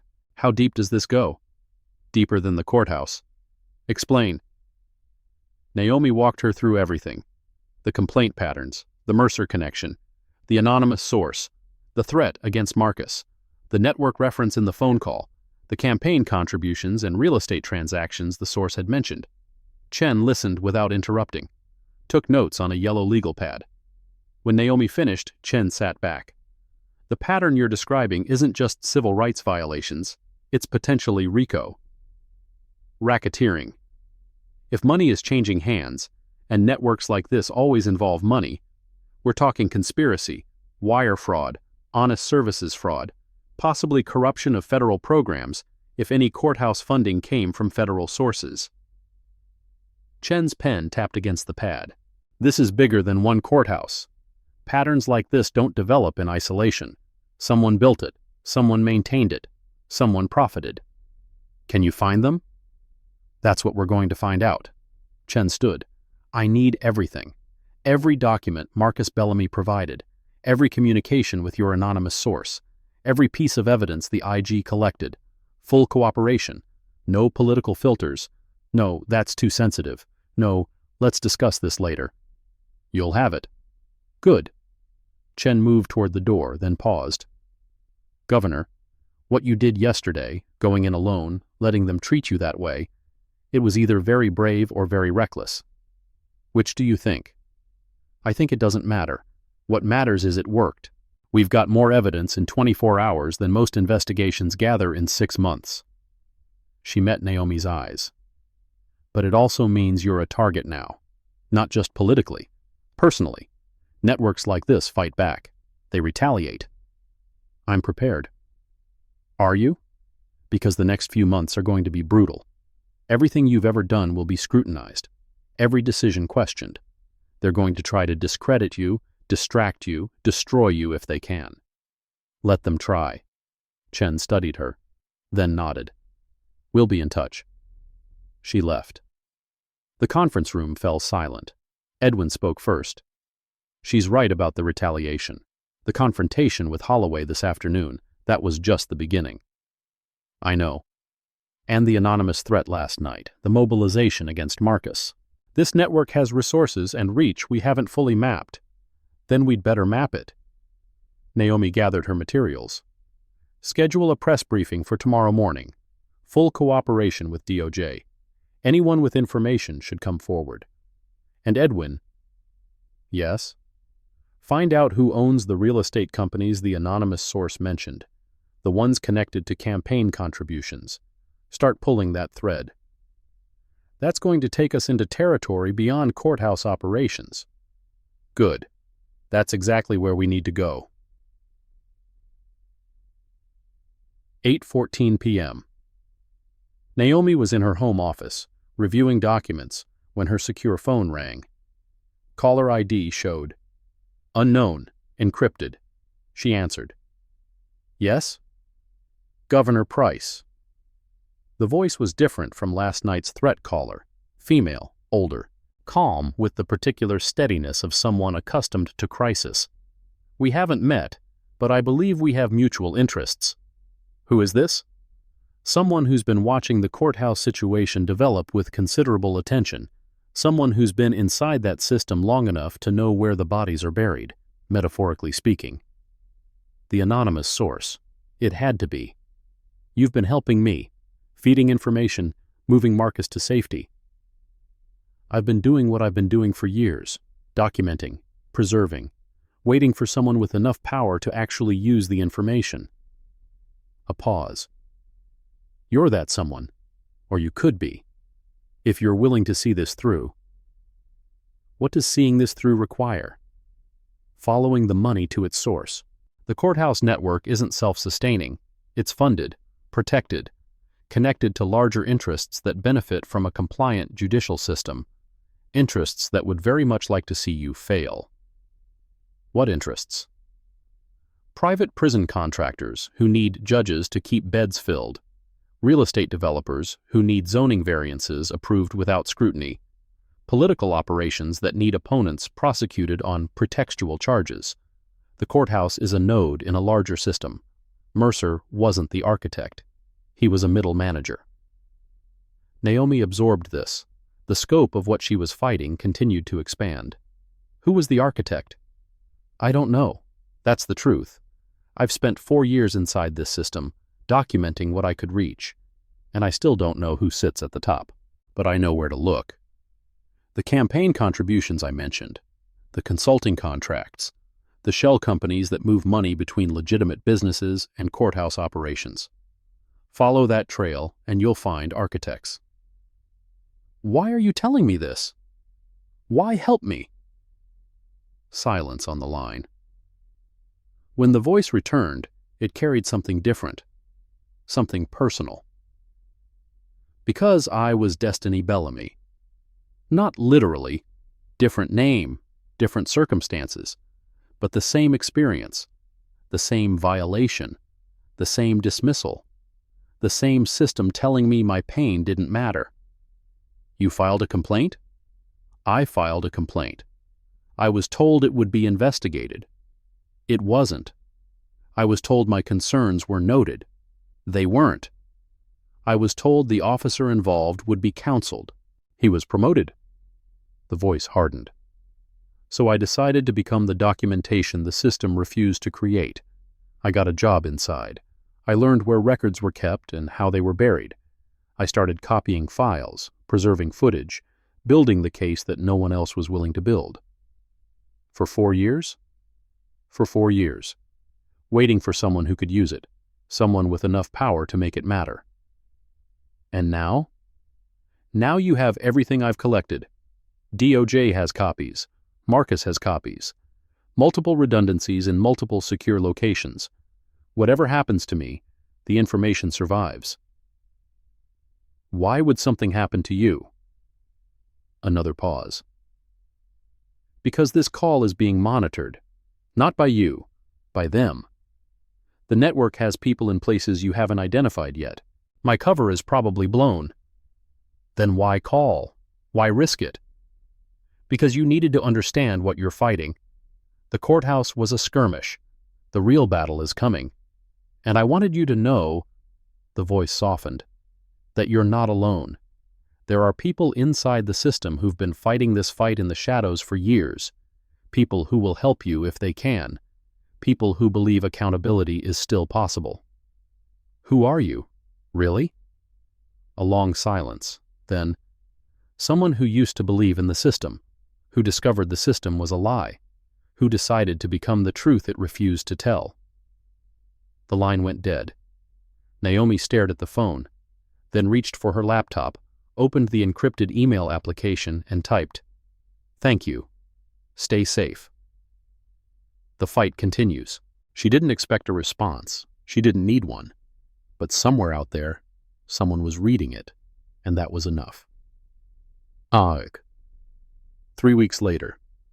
The federal investigation had gathered momentum like an avalanche. Veronica Chen's team had obtained search warrants for courthouse records within 72 hours of arrival. They'd begun formal interviews within a week. They'd started tracing money flows within 2 weeks, and 3 weeks in, they'd assembled enough evidence to begin issuing grand jury subpoenas. Floyd Garrett was the first to flip. Facing federal obstruction charges with a potential 15-year sentence, he'd decided cooperation was preferable to prison. His testimony implicated not just Mercer and Holloway, but 3 additional courthouse officials, the clerk of courts, the facilities manager, and a senior administrator in the chief judge's office. Each implicated official faced the same choice: cooperate or face federal prosecution. Most cooperated. The network's structure emerged piece by piece. Not a formal organization, no hierarchy, no membership roles, no secret meetings in shadowy rooms. Something more insidious, a culture of protection, of mutual benefit, of looking the other way when colleagues crossed lines. Money changed hands, but informally, favors traded, promotions guaranteed, complaints buried in exchange for loyalty. At the center, Raymond Mercer. The chief judge hadn't invented the system, but he'd perfected it.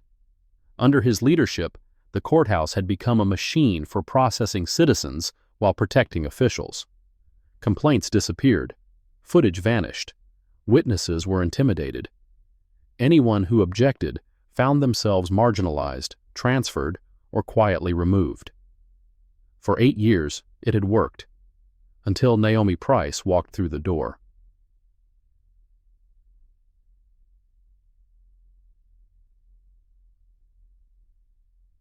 The network is crumbling.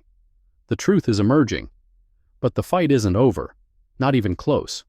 What happens in the next few minutes will determine whether justice is served or the system protects itself like it always has.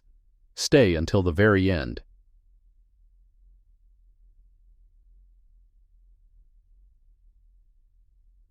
Six weeks after the investigation began, the indictments came down on a Thursday morning, announced simultaneously by the DOJ in Washington and the U.S. Attorney's Office in Atlanta. Brick Holloway, charged with deprivation of civil rights under color of law, 18 U.S.C. 242, assault, obstruction of justice, and conspiracy. Potential sentence, 12 to 20 years. Floyd Garrett, same charges, reduced through cooperation agreement. Potential sentence, 3 to 5 years. Raymond Mercer, conspiracy to deprive civil rights, obstruction of justice, wire fraud, and honest services fraud. Potential sentence, 15 to 25 years, plus disbarment, plus lifetime ban from judicial service. The indictments also named Preston Hale, the attorney who'd represented them all. Conspiracy to obstruct justice, witness tampering. Potential sentence, 5 to 10 years. When the indictments were announced, Naomi held a press conference at the state capitol. Today's indictments represent the first step toward accountability. But I want to be clear, this is not the end. The investigation continues. More charges may follow. To the citizens who experienced discrimination and abuse at that courthouse, your complaints mattered. Your persistence mattered. Justice delayed is still justice. And to anyone still inside corrupt systems, wondering whether to speak up or stay silent, speak up. There are people who will listen. There are people who will protect you. The wall of silence that protects corruption only works if everyone stays silent. In the audience, Marcus Bellamy watched. He'd emerged from hiding once the immediate threat had passed, had testified before a federal grand jury, had provided documentation that became the backbone of multiple charges. He didn't feel like a hero. He felt like someone who'd done what needed to be done. After the press conference, he approached Naomi. "Governor?" "Marcus?" She shook his hand warmly. "How are you holding up?" "Better." Knowing it mattered. Knowing Destiny's complaint finally got heard. It got heard because you preserved it, because you risked everything to make sure it couldn't be erased. "Governor." He hesitated. "The anonymous source. The one who moved me to safety. Who's been feeding information. Do you know who they are?" Naomi considered. The anonymous source had gone silent 2 weeks after their phone call. No more messages, no more guidance. Whether they'd been discovered or simply decided their work was done remained unknown. "No," she said finally. "I don't know who they are." "Do you trust them?" "I trust what they did. Beyond that..." She shook her head. "Some questions don't have answers. Some allies don't have names. What matters is the outcome." Marcus nodded, accepted it. But as Naomi walked away, she wondered about the voice on the phone. The woman who'd spent 4 years documenting corruption from inside. The woman who'd risked everything to help a stranger bring accountability to a system that had failed them both. Whoever she was, wherever she was, Naomi hoped she was safe. Chapter Mouchet. The administrative hearing for Brick Holloway took place 8 weeks after the indictments, in a federal building far from the courthouse where his career had ended. The evidence was overwhelming. Footage from Holding Room B showed the detention without cause, the physical intimidation, the assault. Phone records showed calls between Holloway, Garrett, and Mercer coordinating their response. Email trails showed discussions about evidence deletion, but the most damaging evidence was the audio. During those coordination calls, someone had been recording. Not the official courthouse system, a separate device planted by someone with access to the security supervisor's office. The anonymous source's work, preserved for exactly this moment. "She's just another black woman with an attitude." Holloway's voice captured clearly. "Nobody's going to believe her over us. Nobody ever does." "Make sure the footage from Holding Room B disappears." Mercer's voice. "I'll handle the complaint routing. By the time anyone looks for it, there won't be anything to find." "What if she's somebody? What if she's got connections?" "She's nobody. They're all nobody." That's why this works. Nobody. They'd called her nobody. Naomi sat in the gallery, face impassive, listening to men who'd assaulted her dismiss her existence. The prosecutor paused the recording. Your Honor, the defendants believed they could assault a citizen, destroy evidence, and coordinate cover-ups because they believed nobody would believe her. They were wrong. The hearing continued for 4 days, witness after witness, evidence after evidence. On the 5th day, verdicts. Brick Holloway, guilty on all counts, recommended sentence, 10 to 14 years.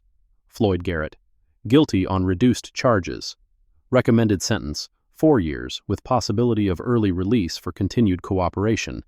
Raymond Mercer, guilty on all counts, recommended sentence, 18 to 22 years. Preston Hale, guilty on conspiracy and obstruction charges, recommended sentence, 6 years.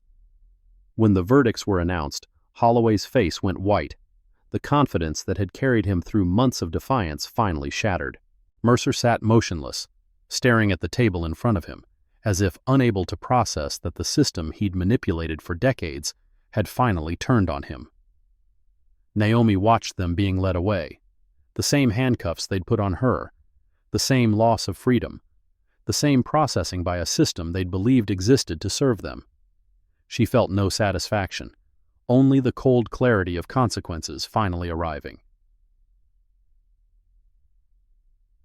That evening, she received one final message through the encrypted application. The courthouse battle is won, but the war continues. Mercer's campaign contributions came from a PAC called Citizens for Judicial Integrity. That PAC received funding from 17 shell companies.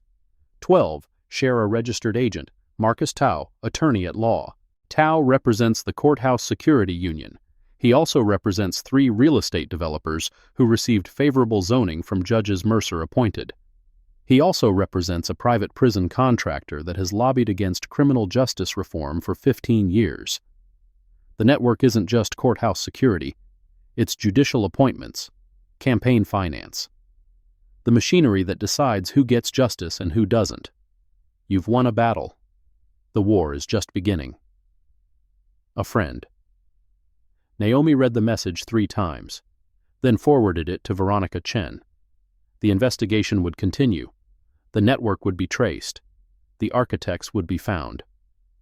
But tonight, some measure of justice had been served, and that was enough. For now.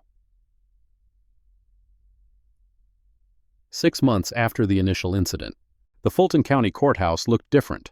New cameras everywhere, visible, obvious, a reminder that everything was being recorded. New signs explaining citizens' rights. New personnel at the checkpoint, hired from outside the old system, trained under new protocols. The Civilian Oversight Committee held its first public meeting on a Thursday morning in April. Naomi attended, not as governor, but as a citizen.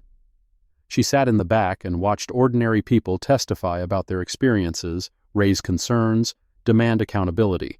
The committee listened, took notes, asked follow-up questions. It was, she thought, what democracy was supposed to look like. Messy and slow and frustrating, but functional. After the meeting, a woman approached her. Elderly, African American, dressed simply, with the careful dignity of someone who'd learned to carry herself with pride in spaces that didn't always welcome her. Governor Price? Yes? My name is Angela Whitmore.